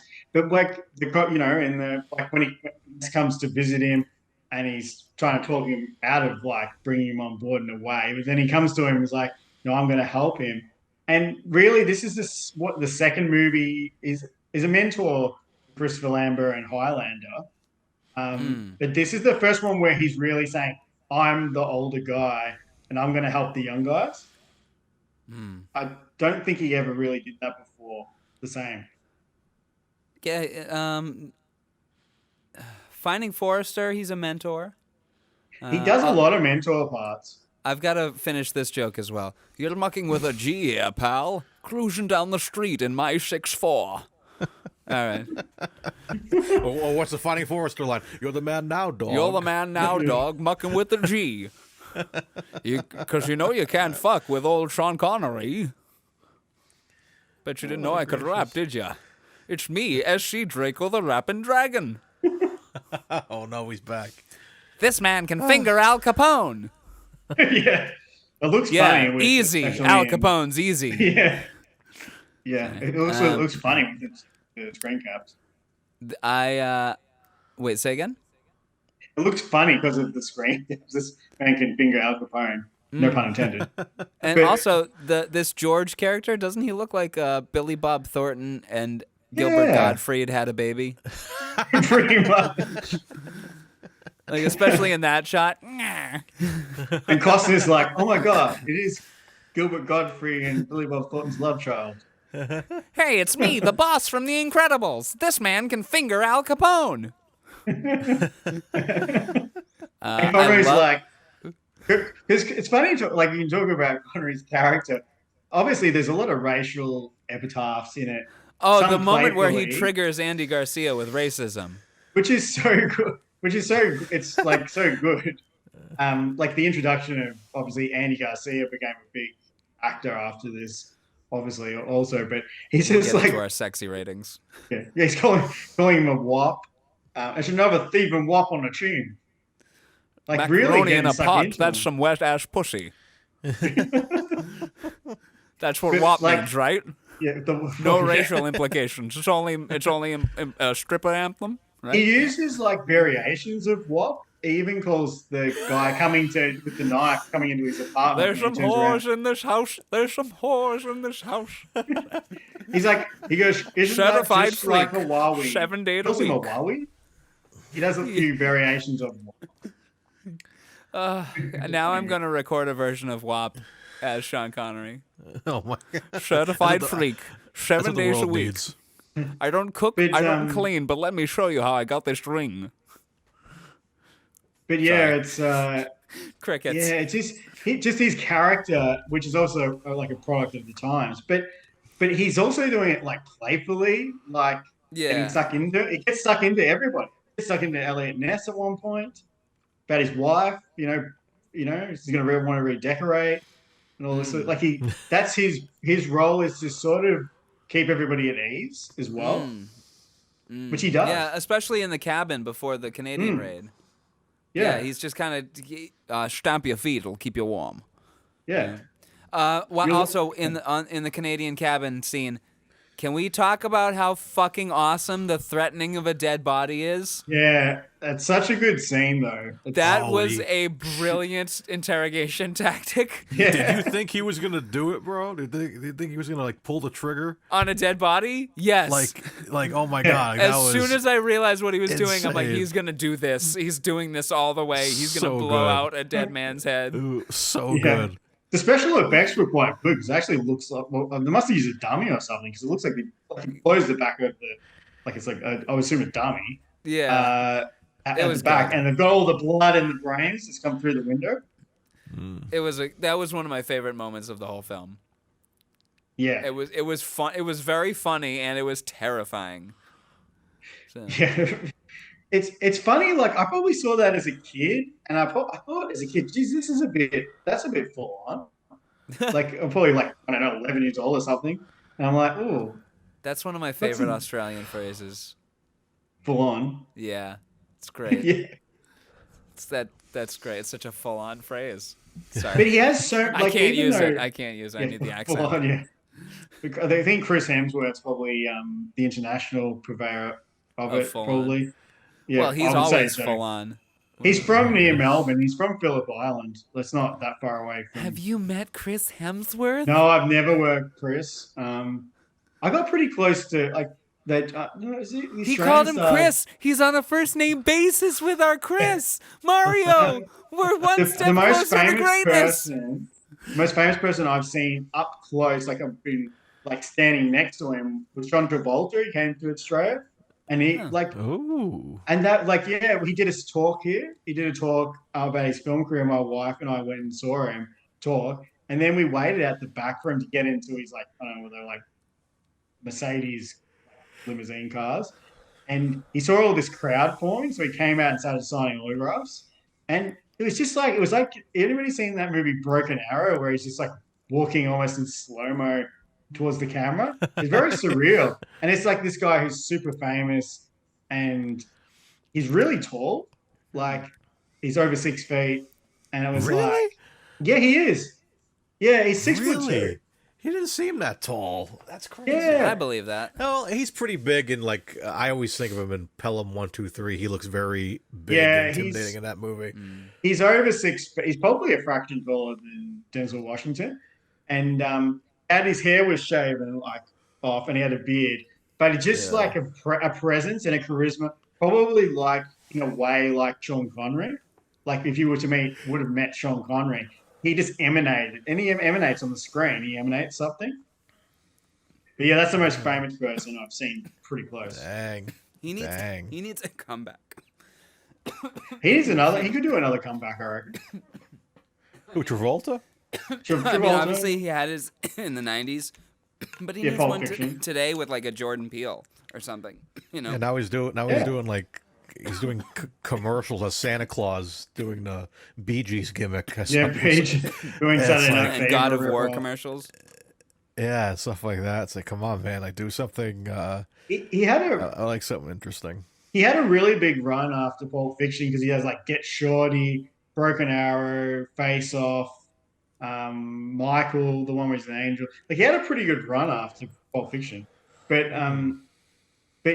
yeah, yeah, that scene where he blows the back of the dead guy's head out. That's insane. That's one of my favorite moments of the film. He's for sure. he's as dead as Julius Caesar. and you get the moment before where Elliot Ness kills that man, and it's Yeah. the farthest he has gone. He's like, I'm willing to go as far as I need to, Yeah. and this is the farthest he's gone. Yeah, he has to kill this guy face to face, really close, and then he starts to change. I think after that, as most people would, but we can go back to the scene in the church, which is the famous, really quite a famous one, where he goes into the whole, the famous line. I said it earlier. You want to know how to get Capone? Here's how you get him. He pulls a knife, you pull a gun. Since one of your hospitals and one is more. It says that's the Chicago way. that's like, but what are you prepared to do? Like, he's always like, yeah, like it's all great to be Mr. Law and Order, obviously, but these guys don't play that way. He's really trying to tell him you're going to have to become worse than what they are, which he kind of does, really. Yeah, where and they also, while they don't have a quote unquote license to kill, they are within the law. So Yeah, like there can be a level of forgiveness to what they do. You know what I mean? Like seeing I don't know. Connery with a Thompson machine gun was pretty cool. It was fucking awesome. Yeah, I really like. Where are you going? On a liquor run. yeah, Lou. That was good. Okay. Oh, that can wait. That can wait. Eskimo and Butterfly, Dad. That moment was so fucking adorable, where they just give a little Eskimo kiss to his daughter. Yeah. Oh, for her safety. The only thing that took me out of it was the drive-away scene and Yeah. like the light in the car. Did those cars have those lights back then? Don't know about that. I don't know if they had dome lights like that, but I was like, it was I just don't know if very. they would. Yeah, I Like, don't know if they would have. I understand for the shot you want to get their faces like driving Yeah. away, but I was kind of like, I feel like those Model Ts or whatever you want to call them didn't have those kind of lights in the car. It was a little weird, a little jarring. It is like he's got the like. Obviously, they present L.A.S. with the family, less simple family life compared to Al Capone. He's living in opulence, and he's got the ladies, the fast ladies, all around. And then Costner's got this simple life with the daughter and the wife. But actually, Elliot Ness in Costner's reality, got this simple life. He's He just does. got a daughter and wife. Sorry. but in reality, Elliot Ness never had actually any children. He adopted one, I saw. Yeah, he adopted one. Yeah, And he was on his third marriage by that point. yeah. I think he was a bit of a ladies' man. I don't think he was really the virtuous. Yeah, So that's a note I have. Let me whittle away 3 quick notes, and then they're super quick. The plane looks super cozy. That beautiful shot that starts at the window and then pulls out to reveal that they're on a plane. That plane looks very cozy, as does the immediate landscape that it cuts to. That pan across the Canadian landscape is fucking gorgeous. yeah. That cabin looks really cozy. And in that cabin is a box on the wall that says Kennedy's Biscuit, and I just thought that was worth noting. But then here's the note that I really pertains to our conversation. Hypocrisy. They're hypocrite. Everyone in this movie is a fucking hypocrite, except for Costner Yeah. as Ness. Like, even Malone, Connery, he pulls out, he opens his oven and he drinks, you know? Yeah. And then in regards to the very last line of the film, I think I'll have a drink. This film is unaware of its message or its stance on hypocrisy. Yeah. It's just hypocrites exist. Hypocrisy exists. Well, what's your stance or your message on it? That it exists. You know what I mean? Like, Yeah. It's interesting, sort of. But I guess you could say, well, Costner sort of betrays his original, his original like forthrightness and by the book. Well, he's completely, in a way, he's completely betrayed that. But as he says at the end of the film, I'm content with that because I did it for the right reasons. So even he was a bit of a hypocrite in a way, yeah. kind of. It's interesting. There's a lot of, interesting moral ideas.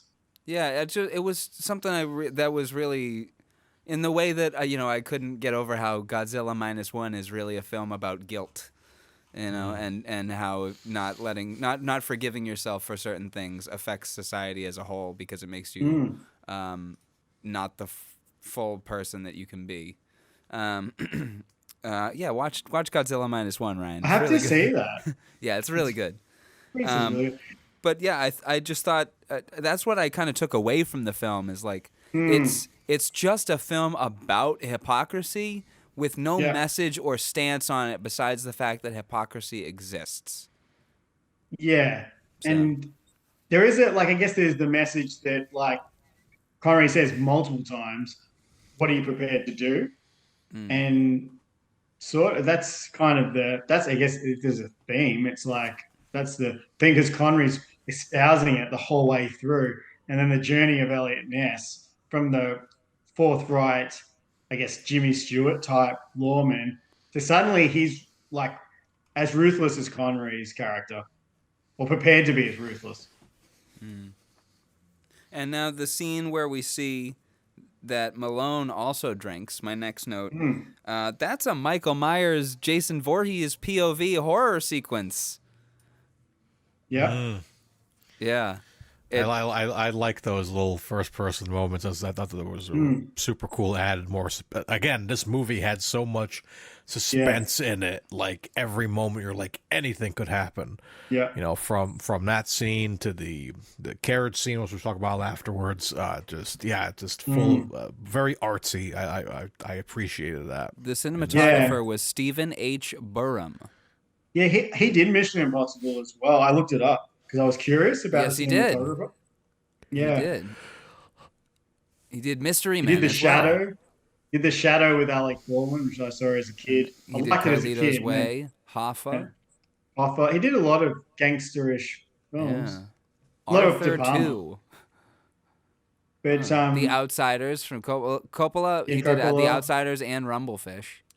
yeah, so he's been in a lot of like cinematographer, a lot of acclaimed films. And sort of the film takes the best of De Palma, and he's probably his most commercial movie.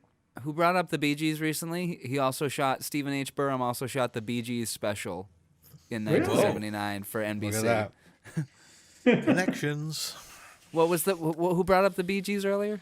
Me because Mario of did. the John Travolta. Oh, yes, in yes. Saturday Night Fever. Yep. Okay, thank you.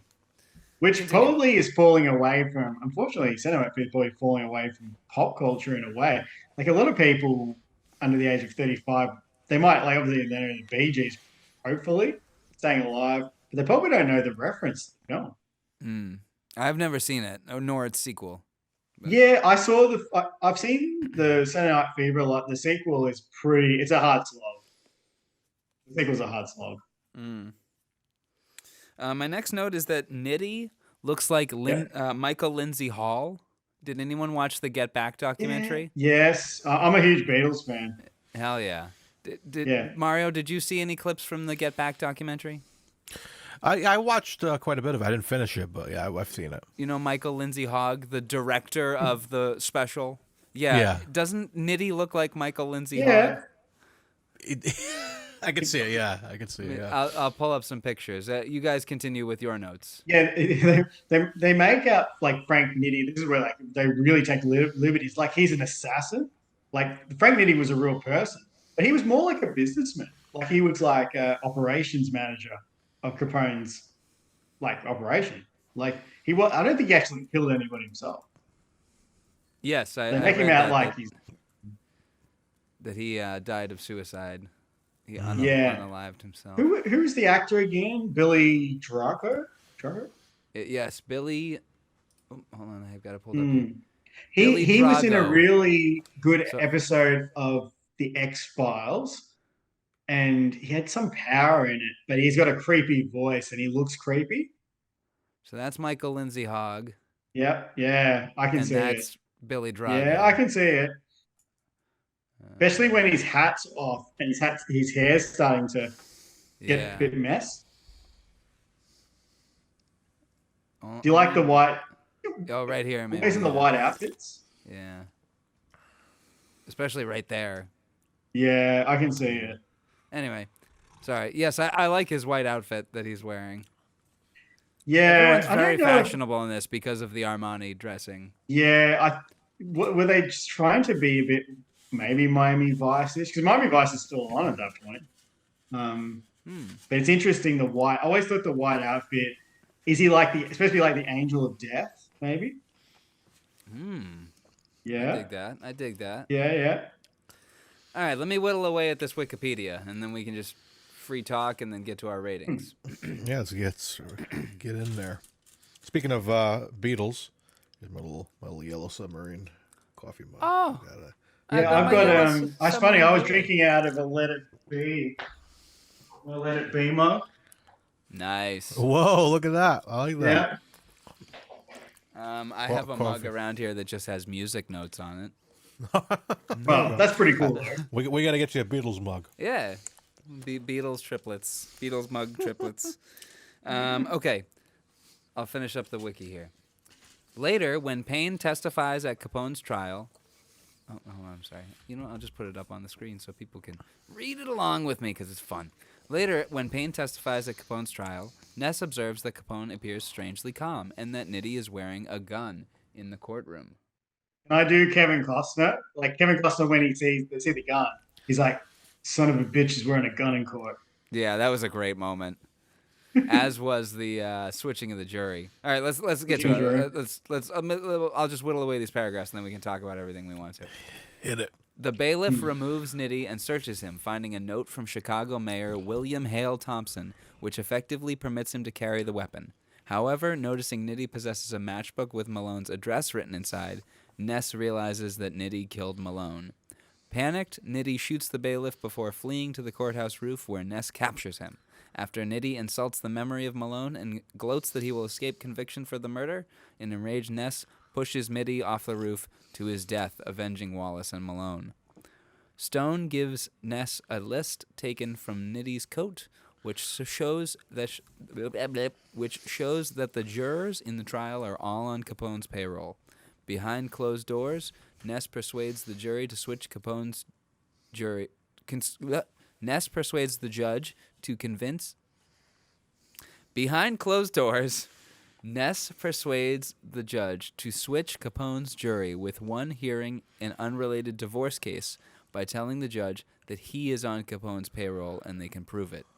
This prompts Capone's lawyer to enter a guilty plea, although an outraged Capone violently objects.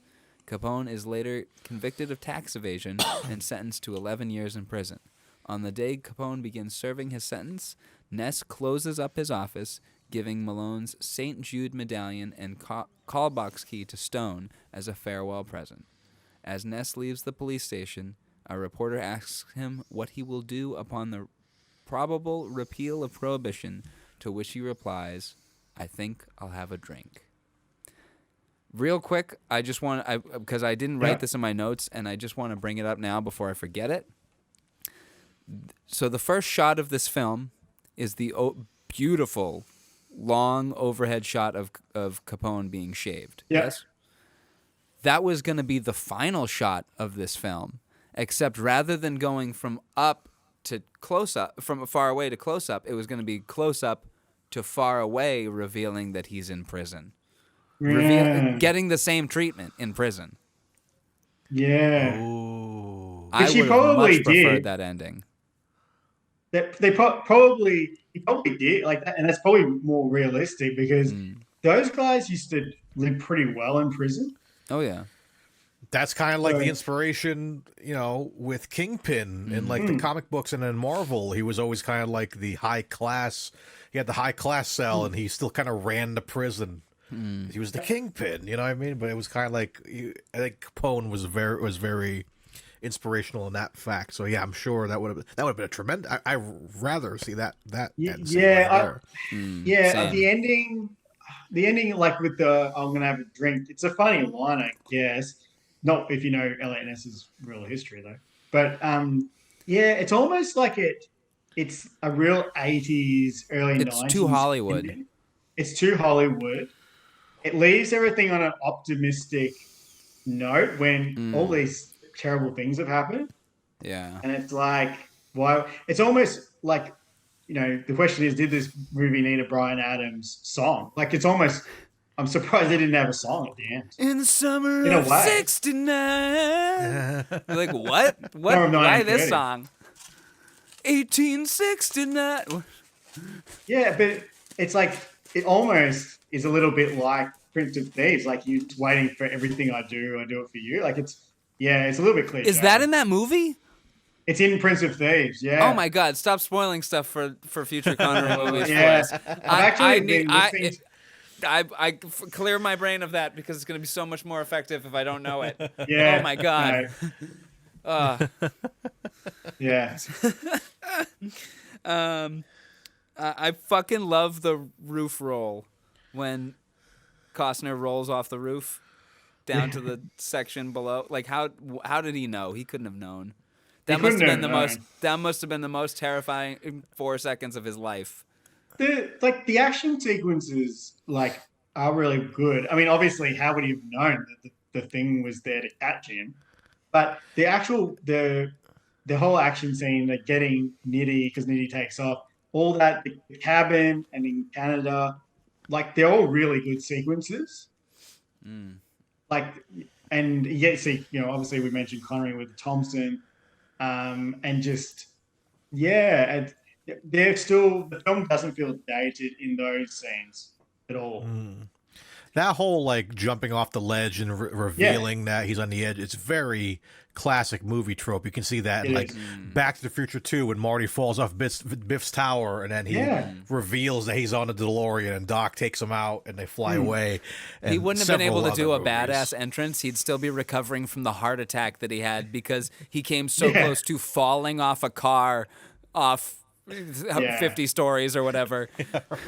You just see him. You just see him holding on for dear life, shivering. That would be me at least. Oh yeah, me. I'd be calm, cool, and collected. I just a big piss stain down the front of my pants. We Marty, we you peed all over the windshield. Use the wipers, Doc. He just slips straight off. Yeah, right. Yeah, he dies. And Doc's like, well, shit. And Biff gets away with his evil plans. But he could go back in time and save Marty, though. He don't go back in DeLorean. That probably would have been a more. I like the third Back to the Future movie, I guess, but I love Back to the Future 3. Yeah, I like the third movie. It's fun. Thing. It's fun, but it feels like I don't know. It doesn't have the same charm as the first two. So no, I listened to a video essay recently by a channel that exclusively does Western stuff, stuff about Western films, and he covered Back to the Future 3. And according to this person's research, Zemeckis and Gale, Robert Zemeckis and Bob Gale, the two Bobs, they wanted to make a Western movie the whole time. The original intent for Back to the Future was that he goes back to Western times and has to get back to the future. But I guess because between both the studio and then just the cocaine 80s, it was okay, the 50s is kind of having a renaissance. Have him go back to the 50s. And then they're like, okay, well, it would be weird for him to come back from the 50s and then go to the past again, so we got to go to the future. And now we can do. Now he slingshots all the way back to the Old West.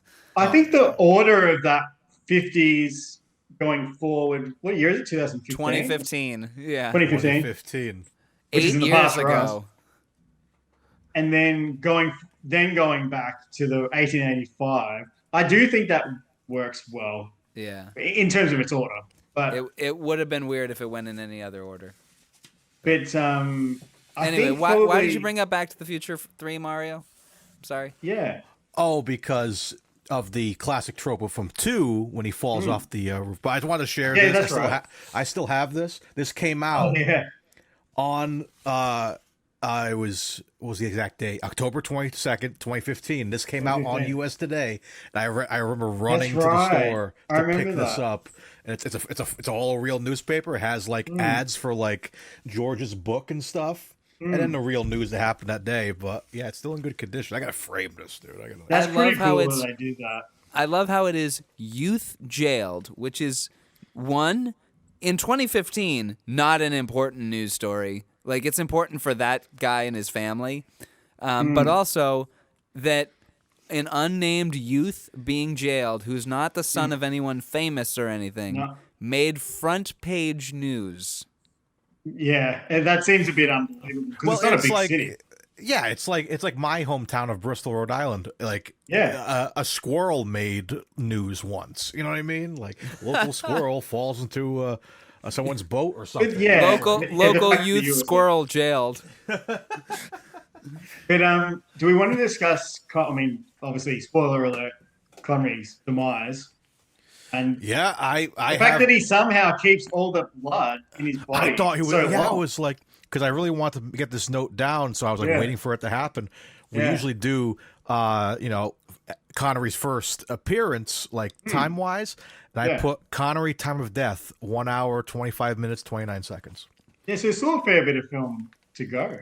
Yeah, because I was like, when he died, I was like, but I love that scene a ton because he's still like, you see him, he's trying to go for the chain, but not really. He's trying to go for that piece of paper that's going to tell you where the accountant or whatever is going to be at the station, blah, blah. So he has like one more, like, I teared up when he said, and what are you going to do? Yeah. Like, when he says that, I was like, oh, man. I actually reckon that's almost the scene, apart from the church scenes, probably that got him the Oscar, I reckon.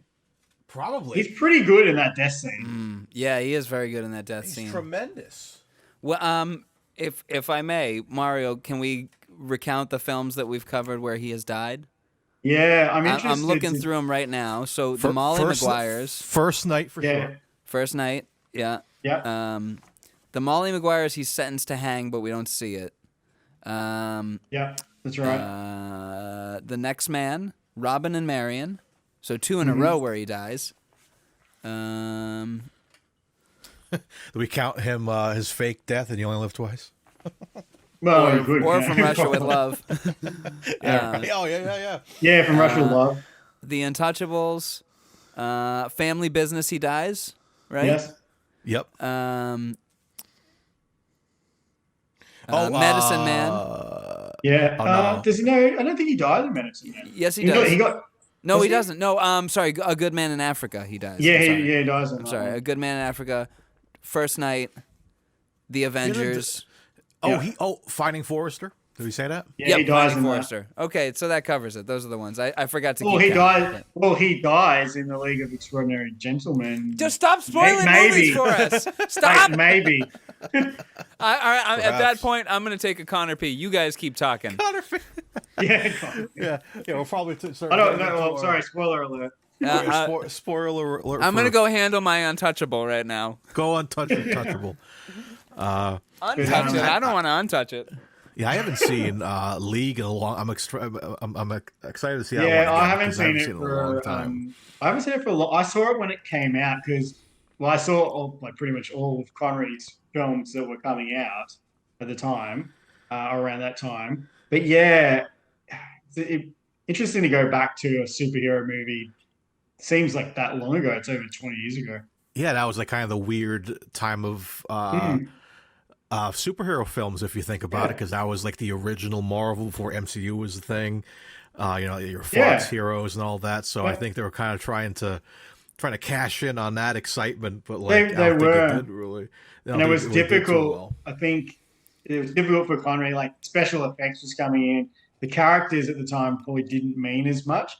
And when you particularly watch Untouchable, like it's a character movie. There's so many distinct characters in it.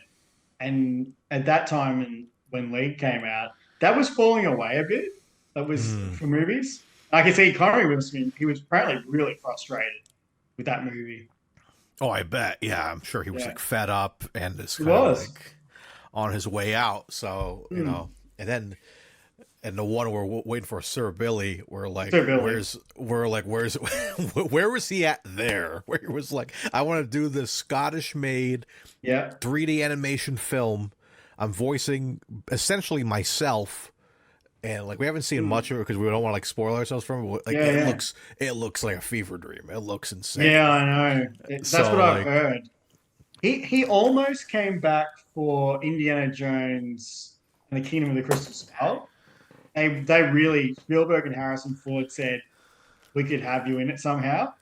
And he considered it, but in the end, I like what they did. They just kind of gave you the framed photo on the desk. It would have been kind of fun to have like a small little like him in a home or something, like just an Indy goes to visit him or something small, but that's understandable. Like, but it would take away from how good Last Crusade and the ending of that film. So I'm happy that he kept out of it. I think he's like, I'm retired now and I've got a legacy. So why would I spoil it a bit? Yeah, you don't want to come back and it's like, it's the Star Wars problem. We won't get into Star Wars Yeah. we'll be here for Let's 7 not talk hours. about Star Wars. That's like if yeah. you decided to, come out of retirement and make Sir Billy your last film.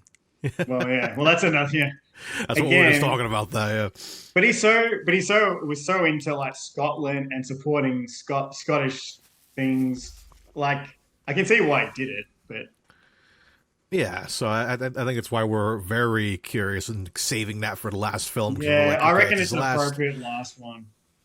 Yeah, so I think it's going to be fun. Well, but anyway, if you've listened to recent episodes of ours, Ryan, you'll hear that we have Yeah. plans for our final episode. I know, I did hear that actually. Yeah. yeah, we might make a big festival of us. Of course, you're invited to come. If we Yeah, ever do a big actually, event. yeah, I'm pretty keen actually. You're gonna fly out to Rhode Island? Oh, maybe. The biggest. I just did a trip. I did the Disney cruise, but only from Melbourne to Hobart and back. I did a cruise. I've never been on a cruise before.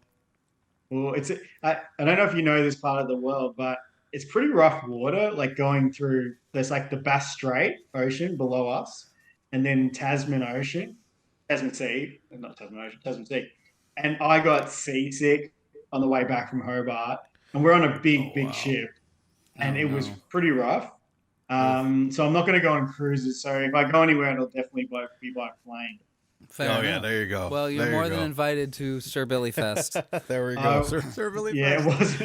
it was. Yeah, I was sick for like one night, but after that, I recovered pretty quickly. Oh man. Well, good. It was pretty rough. Oh, I bet.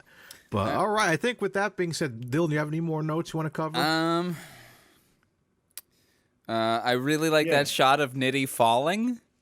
Oh, You yeah. guys know which one I'm talking about? Yeah, just With the bright blue sky background behind him. It's a really good scene, and it's like he's baiting Elliot Ness because he thinks he's not going to kill him because he doesn't kill people who are unarmed. that kind of And like he- tease of like you think he's gonna go through the door, but then it cuts and it Yeah, turns. I thought It when goes I off was a the kid, roof. I thought he's just going to slam him into the door, like beat the crap out of him because he's Yeah. insulting Sean Connery, and who was this actually became like he was his mentor. Yeah, I thought he was going to whack him, but then anything like that?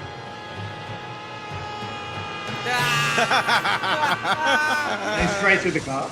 Oh, I love it. So good. And then they follow it up. And then Where it's is like he? He's in the car. Because and he says, "Where's Nettie?" Oh, he's in the car.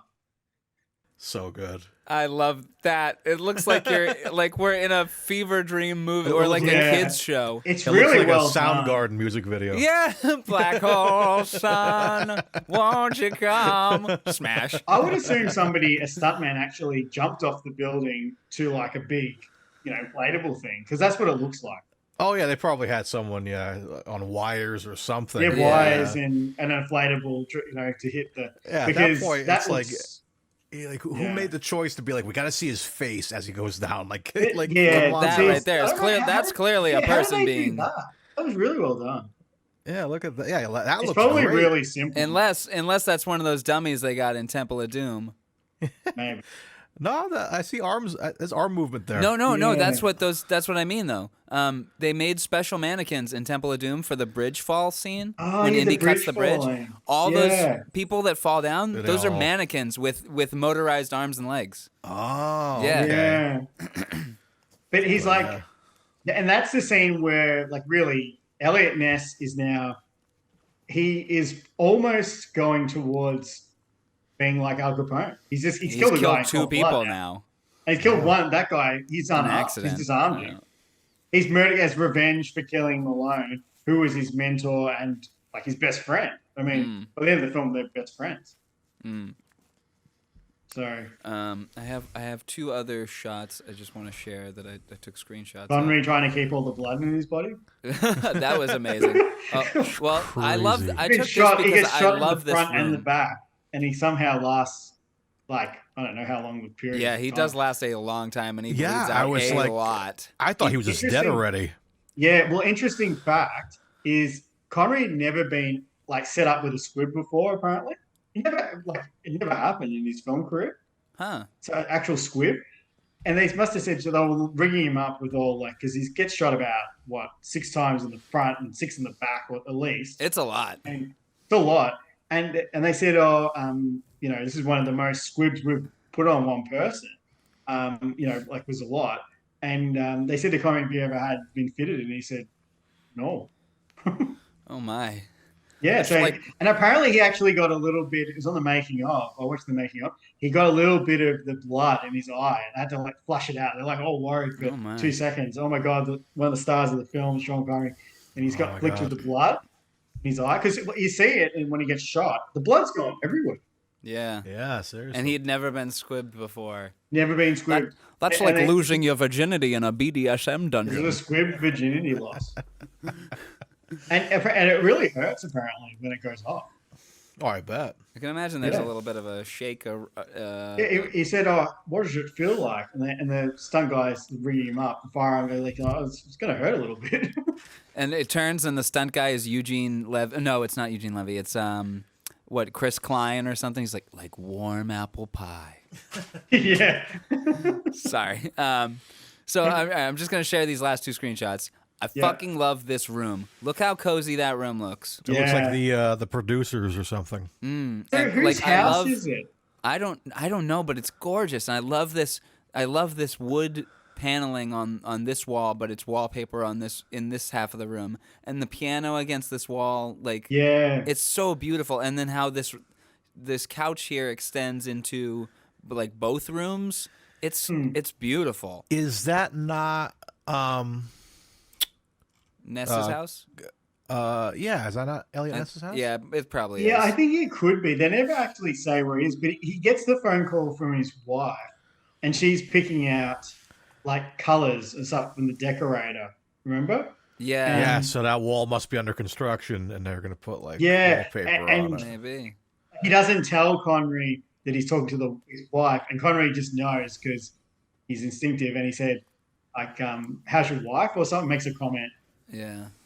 and catches Kevin Costner like, "Oh, he knows I'm talking to the wife." And this is the final screenshot I have, just because I love this shot. It's just beautiful. Yeah. Oh, it looks like you're about to service Kevin Costner. I mean, what? Well, Looks like you're about to give him dome. I mean, what? I like the dome in this shot. That's what I'm trying to say. to the cameraman, is that on like a handheld almost? And he'd be like, It's a hand job. I mean, handheld, yes. Sorry. Yeah, definitely like a little ghillie situation Yeah. right there. And, That's like, Oh, right. he's because got of a little the- gilly. Sorry. Because of the period costumes, he's got a really long zipper. Oh, like- he's got a really long something. I'm sorry. Because they got the clothes so accurate. Like the pants are those really baggy, pleated 1930s pants, which were sort of in fashion, I guess, in the 80s as well. But the costuming, Armani's costuming, it doesn't really look dated because it's set in 1930. It's some really classy wardrobe. It's like tight yet baggy at the same time. Yeah, it was it's got like an athletic look to the suits, but the pants are quite baggy and high. Like the cut with this really high waist, which you don't see really. Well, you kind of do in women's clothing, I guess. I have. Hold on. I'm sorry. Can you hear me still? But You're still here yet? Okay. I don't know why. Got 3. I can't wait to get to the Connery sexy rating. Oh yes, which I think we'll get to. Do you have anything else you want to cover, Dylan? Yeah, I'm just going through the rest of my notes. So I made a note. Yeah. Pagliacci is played by James Guthrie. Just the name sounded familiar, but I'm looking it up on IMDb. He has no other roles besides chorus tenor in La Traviata. So I guess He must have been a tenor, was a singer. like a singer, yeah. Yeah. And then my only other note is here endeth the lesson. Yeah, here ended the lesson, which Costner brings back Yes. from Connery at the start of the film to Al Capone. Yeah, though I will say that little scene where he's like gloating to Capone, I feel like he's not a very good gloater. No, I'd be like gloating to somebody and like just saying a sentence where like, "What did you say?" And like, "Oh, I just said a sentence that I know. a phrase that I know." It's like, "What? I don't. Is there some Well- importance to that? Thus endeth the lesson. Mic drop, and Well, Capone's just like, yeah. what? What was any It's of that? interesting Did you anyone say catch that. any of that? Because apparently on the making of, Brian DePalma says, like, really Costner was the better fit than, say, Mel Gibson because of the earnestness. And people describe him as Jimmy Stewart mixed with Gary Cooper. He's Ooh. probably more Gary Cooper, I guess. He's not a big dialogue person per se.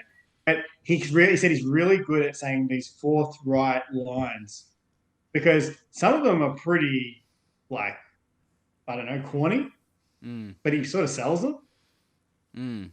Yeah, and there I think he's a little bit weak, though. Thus endeth the lesson, or here endeth the lesson. Excuse me, is Here a pretty endeth the corny lesson. line. But I also think that's a good one to wrap up our discussion and move into our ratings. I think. Yes. Ooh, guys at home, you guys know at the end of our discussion of the film, we go into our scores of the film. Of course, we have the SHing, and of course, the score of the musical score, the sexy rating, the score of the film itself, and the score of the man himself, Sean Connery. So we'll start off with our SH. Let me share the screen with you. Okay, here we go. The Untouchables. The SH. Mario. So SH. Or wait, do we want to let them let our guest do the rankings first? Okay. Sure. Yeah, so we're ranking it out of 10. Out of 10, Yep, yes. out of 10. But Yeah. Mario, you were giving an explanation. Forgive me, I didn't mean to cut you off. Oh no, I'll hit it when it's my turn. Well, to me, it's almost it's a perfect older Connery movie.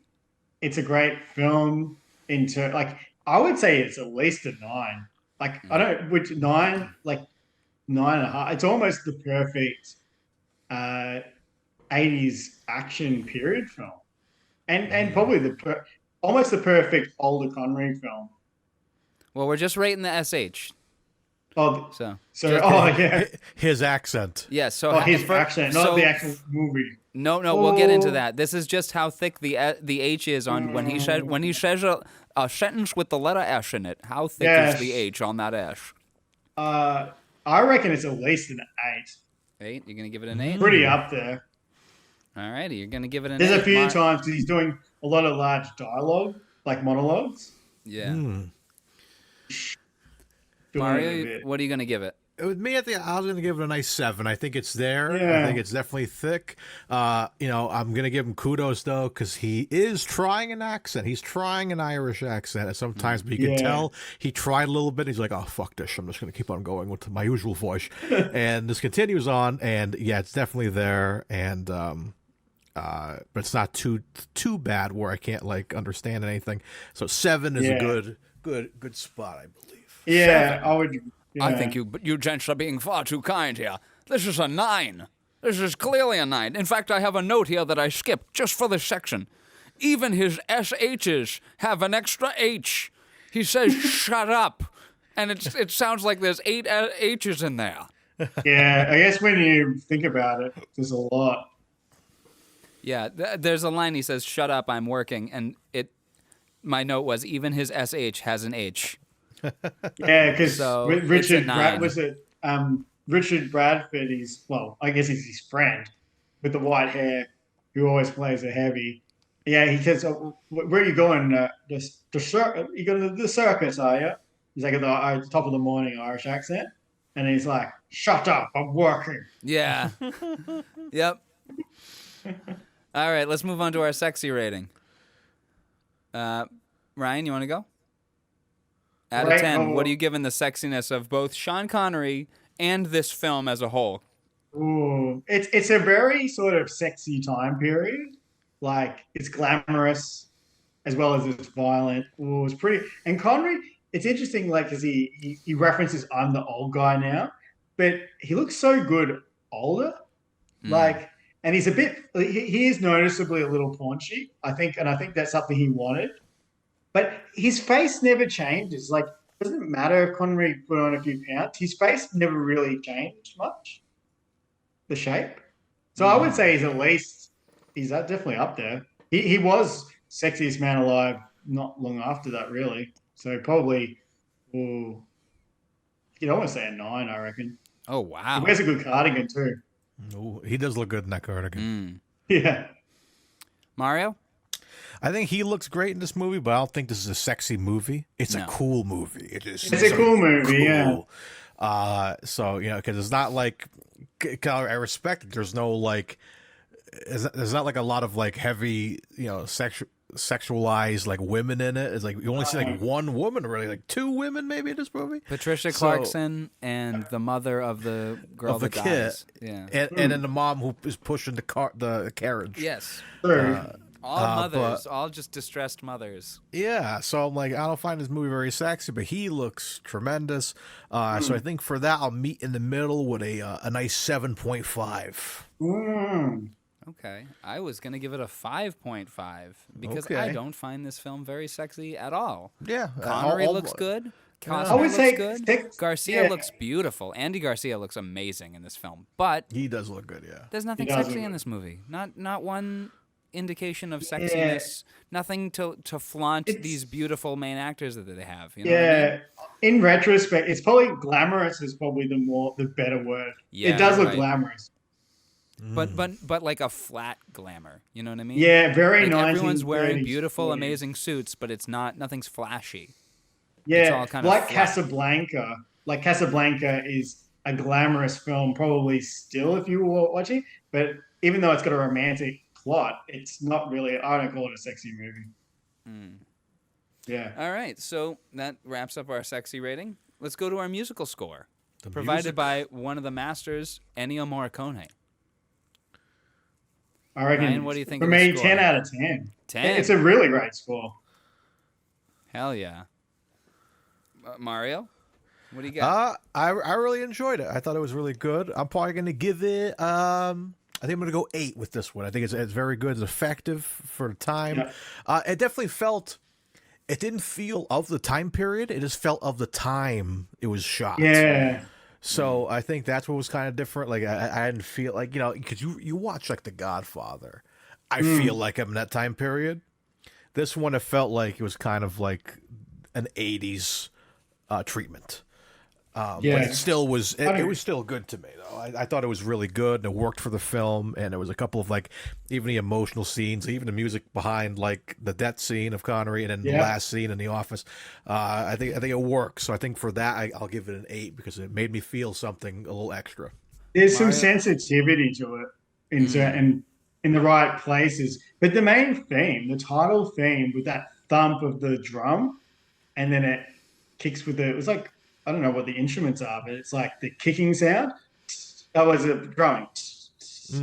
Oh, the hi-hat there. That is, like when you, like even as a kid seeing it, like I did go, geez, this is pretty cool. Mario, I'm going to match you with an 8 because I really like this score. Morricone has done some amazing scores. This is not the last time we will hear him. We'll hear him again in the Red Tent. Let's go. He also does a really good score for The Thing, but the score he's most known for is The Good, the Bad, and the Ugly. Nice. But this is a fantastic score, but I agree with you, Mario. There's some elements of it that are far too 1980s. You get some synth drums. Yeah. Some the stuff synth that drum. really sounds too 80s synth, which is a good aesthetic in and of itself, but it doesn't match this movie. Yeah, there's one scene I forget in general though, like of Elliot Ness. I think it's like after he's like, it's after the bust of like the umbrella thing. Yeah, and when he's kind of walking off, and it's very like, what's the movie with Mel Gibson? Lethal Weapon, very Lethal Weapon, where it's just like, gotta turn your badge in, kid, like a son. And it's very 80s, and I'm like saxophone. The saxophone. Like a deep sax. I've got a piece here that reminds me of the 80s. Yeah, that. Oh yeah, look at that. There's actually an electric drum. Yeah, the synth drums. It does not fit at all. Everything here is synthesizers. Even that sounds like the horn, the trumpet sounds real, but the music does not fit at all. Yeah, it's like I'm watching this, I'm like, oh, this is cool, but then I'm like, every time I see like Al Capone and I start seeing the cars and stuff, I'm like, wait a minute, this is not set in the 80s. I keep forgetting this is Al Capone days. So I'm like, that takes me out of it. It's sort of that music. It sounds like Phil Collins is doing the drumming a little bit. Like it's No Jacket Required era of Collins. Yeah, a little bit. Yeah. Yeah. Alrighty, so that's our score rating. Now we want to do the film rating or our Sean rating first. Ryan? Let's see what Ryan thinks. Sean or film first? So I do film. I reckon All right. it's such an important movie. I mean, it's 9.5 at least. Yeah, 9.5 from you. Yeah, Okay. it is a really good. It's probably a little slower than what we used to now with an action thriller suspense film, but I like the pace of it. I never ever get bored watching it. Oh yeah. Mario. I agree with Ryan being a very important film, especially for us, me and Dylan covering this man in this podcast. This is his Emmy win film. Oscar. This is Oscar. Sorry, Oscar. This is Oscar win. Yeah. So I think this is very important just for the man himself. We'll talk about him in a second, but like the film, a lot of fun. I would watch again. I think it's a solid 9. Solid 9. Yeah. Alrighty. Well, boys, I'm sorry I'm going to let you down here. Uh-oh. I liked it plenty, Liked it. but I didn't like it that much. I'm going to give it a 7.5. Yeah. Damn. There It's were some interesting aspects to- that just didn't. It was a little flat for me at points. The directing can was see beautiful. why. The music was beautiful. Everything about it is beautifully done. Yeah. But for some reason, I just wasn't able to fully invest myself in it as much as I'd want to be. Again, the lack of having a moral stance or just any kind of stance or any kind of message on hypocrisy. DeNiro's performance. Yeah. Some of the writing. And The that's plot not to take away from is involved. David Mamet, but there's just parts of it that I didn't vibe with as much as I thought I would. Would you say there's some plot holes, like some things that don't quite add up? No, because it was mostly a fictional story. I felt like they kept it kind of tight. Why were there a plot hole that you caught? that you Well, wanted to bring up? no, more like I always wondered why would they pick Oscar Wallace, Charlie Martin Smith's character, to take the bookkeeper, like to be his bodyguard, essentially. To me, that is, I know they needed him to probably die to get another emotional hit, but that to me doesn't really, I mean, I don't want to see Andy Garcia's character die, but they could have had him be the guy, taking him, and he doesn't get killed, he gets wounded or something, but the bookkeeper still gets killed. That would have worked for me personally better.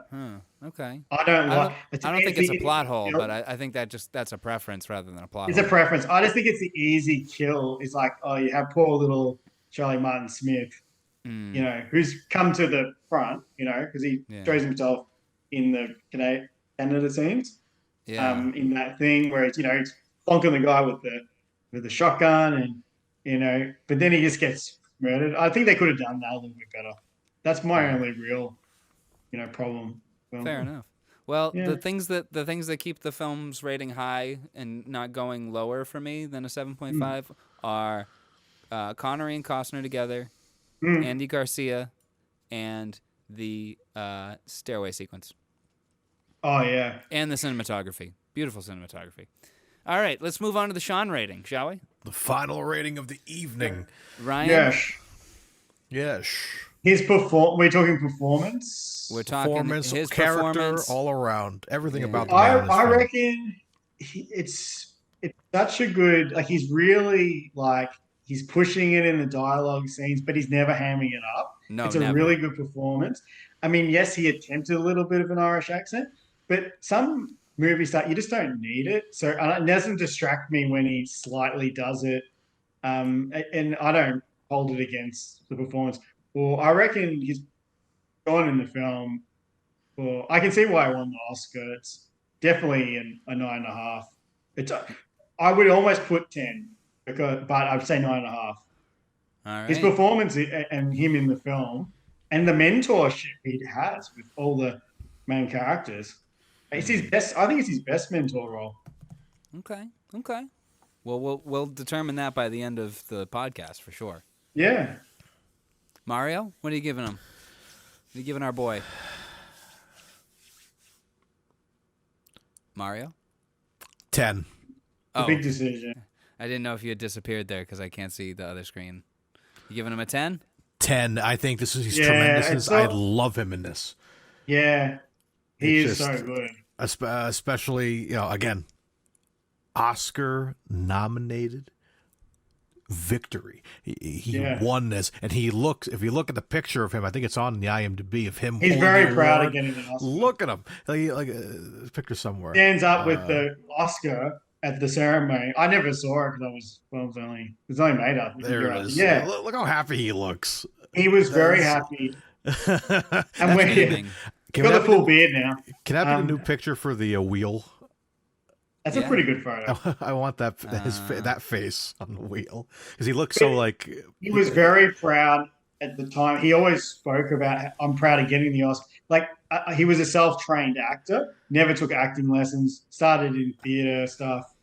And then he probably you can see him develop as an actor, even in the Bond film. So he must have been he was pretty chuffed that he actually got an Oscar in a supporting role. Not his first Which barbecue. is more of a character. It's a character category. Yeah. Well, Character Mario, category. I'm going to match you. I'm going to give him a 10. Let's go. Yeah. He wins this movie. I almost went 10. Do you want to? Nothing's stopping you. Yeah, I'll go because 10 as well. We haven't had a triple 10 since Last Crusade. And even then, we took it to a 10.1. Yeah, I would say I'll change because he's pretty much a 10. Like, I haven't seen Hunt for October straight through for a while, but he'd be a 10 in almost. He's got around this era, he was just on fire. Yeah. Oh yeah, this is his renaissance here. Yeah. Yeah. So 10s across the board for us. So let's go do our averages here. We've got our average SH is an 8. Our average sexy is a 7.33. Our average musical score is an 8.66. Our average film rating is an 8.66. And our average Sean rating is a 10. For our total Sean rating of 8.53. Let's go. That's a good score. Indeed Yeah. it is.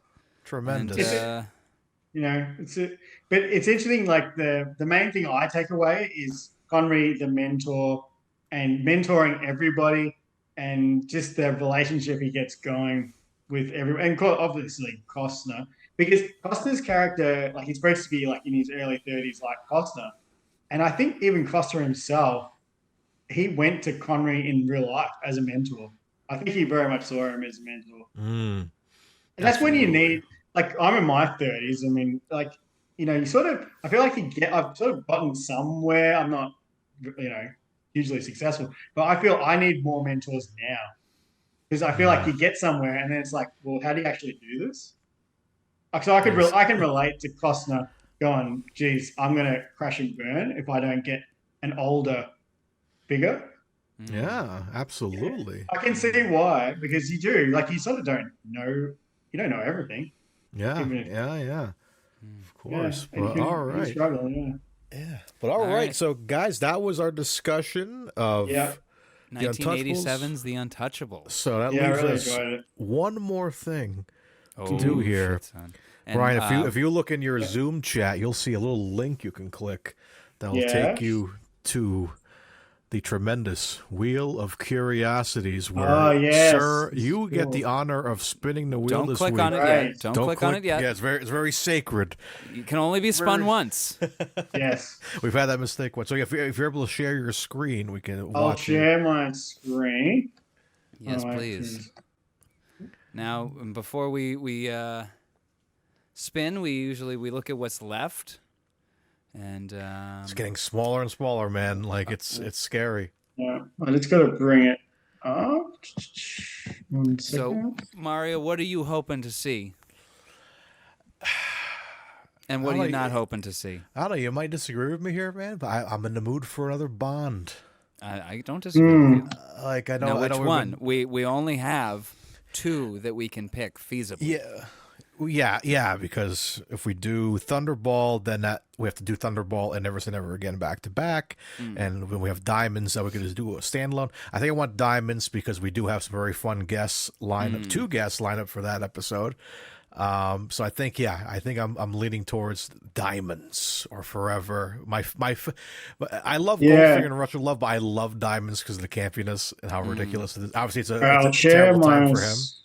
screen. Yep, and that should be able to pop up for It's us. funny you say Diamonds Are Forever. I reckon I saw that as a kid. I reckon I was 6. Must have rented it from a video shop. And I remember I was in grade prep, and I must have did a drawing of Connery. He's in a limousine in the film at one point, going to the funeral. And I actually drew that and must have shown my teacher. And I must have had it. And I look back and I'm looking at this stuff like I was a lot older, going, yeah, I was watching Bond films. And I actually got the teacher to write, well, I was just learning to write James Bond on it. I was aware of James Bond at 6 years old. Oh, wow, look at that. That's tremendous. Yeah. But yeah, so I think I want Diamonds, or I don't want a documentary. Of course, we have like one more documentary. All right, I'm sharing the let's screen. See. We've got The Bowler and the Bonnet. Beautiful, awesome. We've got The Bowler and the Bonnet, which I'm excited for that one because our buddy Eric wants to join us on that. Yeah. I think The Dream Factory is a documentary. It might be. Ever to Excel, España Campo de Golf. Yeah. So at least 2. Actually, you know what? While we're on that subject, I just want to see if we can actually find España Campo de Golf, because I have a feeling that's going to be another one that we are not going to be able to track down. We'll look at it afterwards or something. Yeah. There's some good choices still. There's a lot of films still. I mean, yeah. It's funny he did a lot of documentaries. Yeah. Yeah, anything that he was in, like the Edinburgh one was fun, and he had the Goal one, which is about the World Cup in the 90s. So interesting. No, that was in there. the 80s. Was it 80s? 80? Yeah. Oh no, wait, was it 74? Hold on. No, the World Cup was like 90 something, wasn't it? Like 95, I thought. Goal was in. Hold on. In the early 80s. 1983. 83, my bad. About the 82 World Cup. Oops. Yeah. Okay. I would really like Hunt for Red October or Time Bandits. That's what I'm hoping for. Just based I'd love to hear a Hunt for Red October. Yeah, that movie's so good. And Time Bandits, because I'm just excited for that guest as well. Like, we're going to have a good guest for Red October, but I'm so excited for both of those films. I wouldn't mind Entrapment, because I remember when it came out. Like, it's that. So, see, a lot of these films have memories because I was a kid. Like, they were new movies. Catherine Zeta-Jones obviously being, this huge sex symbol at the time. And, like, being aware of that even as a younger kid. Like I haven't gone through puberty at that stage. But actually being aware that this is, like, the new beautiful woman.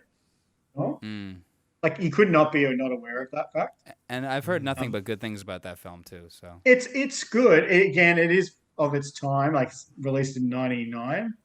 But Connery looks fantastic in that film. That's if you're going to rate hair pieces, that was a 10 out of 10. Okay. All right. Well, anyway, let's spin. I'm hoping for Entrapment or even Never Say Never Again. Well, if we get Never Say Never Again, we're going to do Thunderball and Never Say Never Again. It's that's a good idea, actually. Double pack there, same movie. Feature. Yeah, all right, Ryan. All right, so wait, before you click, you can't click yet. We gotta do the chant that allows the wheel to commune with reality. Yeah. Okay. Ladies and gentlemen, it is time to spin. Say it with us, Ryan. Say it with us at home, folks. Wheel of Curiosity. Spin it. Here we go. Okay, here we go.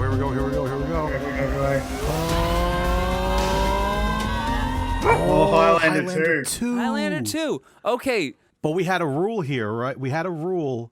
Mario, we discussed this before, I believe. Rather than do Highlander 2, we're going to do Highlander 1 and leave Highlander 2 on the wheel. So put it back on the wheel. I would do that. Yeah, I don't want to go into a sequel first. Yeah. No. The first film's so much better than the second one, in my opinion, and a lot of other people's opinion. Okay. Yeah. All right. So I'm excited for that, man. Sean Yeah, we're Connery gonna will watch return. Highlander. Yeah, and you got Highlander. Queen doing the songs. Yeah, I know. That's what I'm super excited That's for. what everyone Yeah. keeps saying is like it's gonna be exciting to watch because there's a lot of Queen in there. I'm like, Yeah, a lot of Queen. I'm in. And I found the director's cut, so we'll watch that. Yeah, which I heard it's is the actually- superior version. That's another film that like my dad's Scottish, but he's also was in like really into martial arts and he used to do fighting with swords, like blunt swords. He used to do all that sort of training. So he was really into Highlander when I was a kid. Man. Yeah. And also- in fact it is a good Scottish movie too. We're going from one film where Connery plays a mentor to another film another. where Connery plays a mentor. I think it's go. probably the first time he did that because I think I haven't seen that in The Name of the Rose. I believe he's a bit of a mentor in that, which came before maybe Highlander. But Nope, right after. Highlander is him starting that journey Mm. to I'm the older. You know, I can still cut the mustard, but I'm the older guy. Can still cut the Yeah. mustard. He's got really cool hair in it. I think he's still got a bit of a ponytail thing. Why like a did you medicine man. freeze the mustard? Now I have to cut it. He looks really fit in Highlander too. Not Highlander 2, in Highlander. as He looks well. just super fit, like in that film. Well, I'm excited to watch it. Yeah, and he's that's got gonna- the mustache, but with the little goatee. Ooh, boy. Oh, another facial hair. For a mustache ride. Yeah. All right, so we may possibly have a guest. I just bit my cheek. Ow. Ow. We may possibly have a Ooh. guest. We'll see. Let's But go. Ryan, it's That'd be a been cool a one. blast having you on. Yeah. Anything you want Been good. to anything you want to plug before you go? No, just that, like, I've got a kind of film style. You can find me on Instagram, and I just put stuff, mostly stuff I'm interested in. Sometimes it's like clothes from film or just interesting stuff. Really, it's more what I'm interested in. And if other people are interested in it, you know, there's a lot of James Bond, Connery stuff. Yeah, you built up a little but- following there. Yeah, I have built up a little following. So yeah, I mean, stuff I'm interested in. If other people are interested in it, that's great as well. Hell yeah. But yeah, I reckon I've been following you guys since you started. Well, thank you. Really? We're honored. Oh, yeah, I reckon. Yeah, I listened to quite a few of the earlier episodes. I try to get to them, but it's hardest things with life and work. Oh, Got two yeah. kids. We hear you, Yeah. and we produce them. Yeah, well, one of these things with this podcast, it's like it's one of those things where you can go back to it at any point, Yeah. ever. Yeah, and I have. I've re-listened to some of them as well. I think I listened to First Night twice. Oh well, thank you. Really? Oh, okay. Yeah. That's a Honored. fun one for us. Yeah, we He's like a that. I'm down to fun one. rewatch that movie. Excuse me. Yeah. That's a good movie. Richard Gere's got brown hair in it, and he's like pretty grey by that stage. And they're like, we're gonna make him look like he's 35. Like, Oh, He's he's gonna very be. He's handsome. gonna be the knight. He's gonna be the knight. In but he shining wasn't armor. that old. The He first wasn't night. that old at that. He was like what 44 when he made it. But he looks really fit. He and looks very good in that film. Yeah, he really looks leany, man. tremendous. But it's like, we'll put a brown rinse through his head. All right. Well, before we all start gushing about our favorite male actors of the '90s, We could do that. let's, all day. let's wrap it up, huh? What do you say? All Yeah. right. So, guys, Thanks, guys, for having me. Of Yeah, course, of Ryan. course. It's been an absolute Good. blast. Thank you for wanting to come on and joining us. You've been a blast. anytime, and of course, listeners, we will be back next week, and Sean Connery will return in Highlander 1. This is very exciting. We've been talking about this film for a long time, but until then, we've been. Sorry, let me try that again. Until then, I've been Mario Lima. I've been Dylan Titus, And I'm Ryan Hall. and as always, folks. Stay curious. Yes.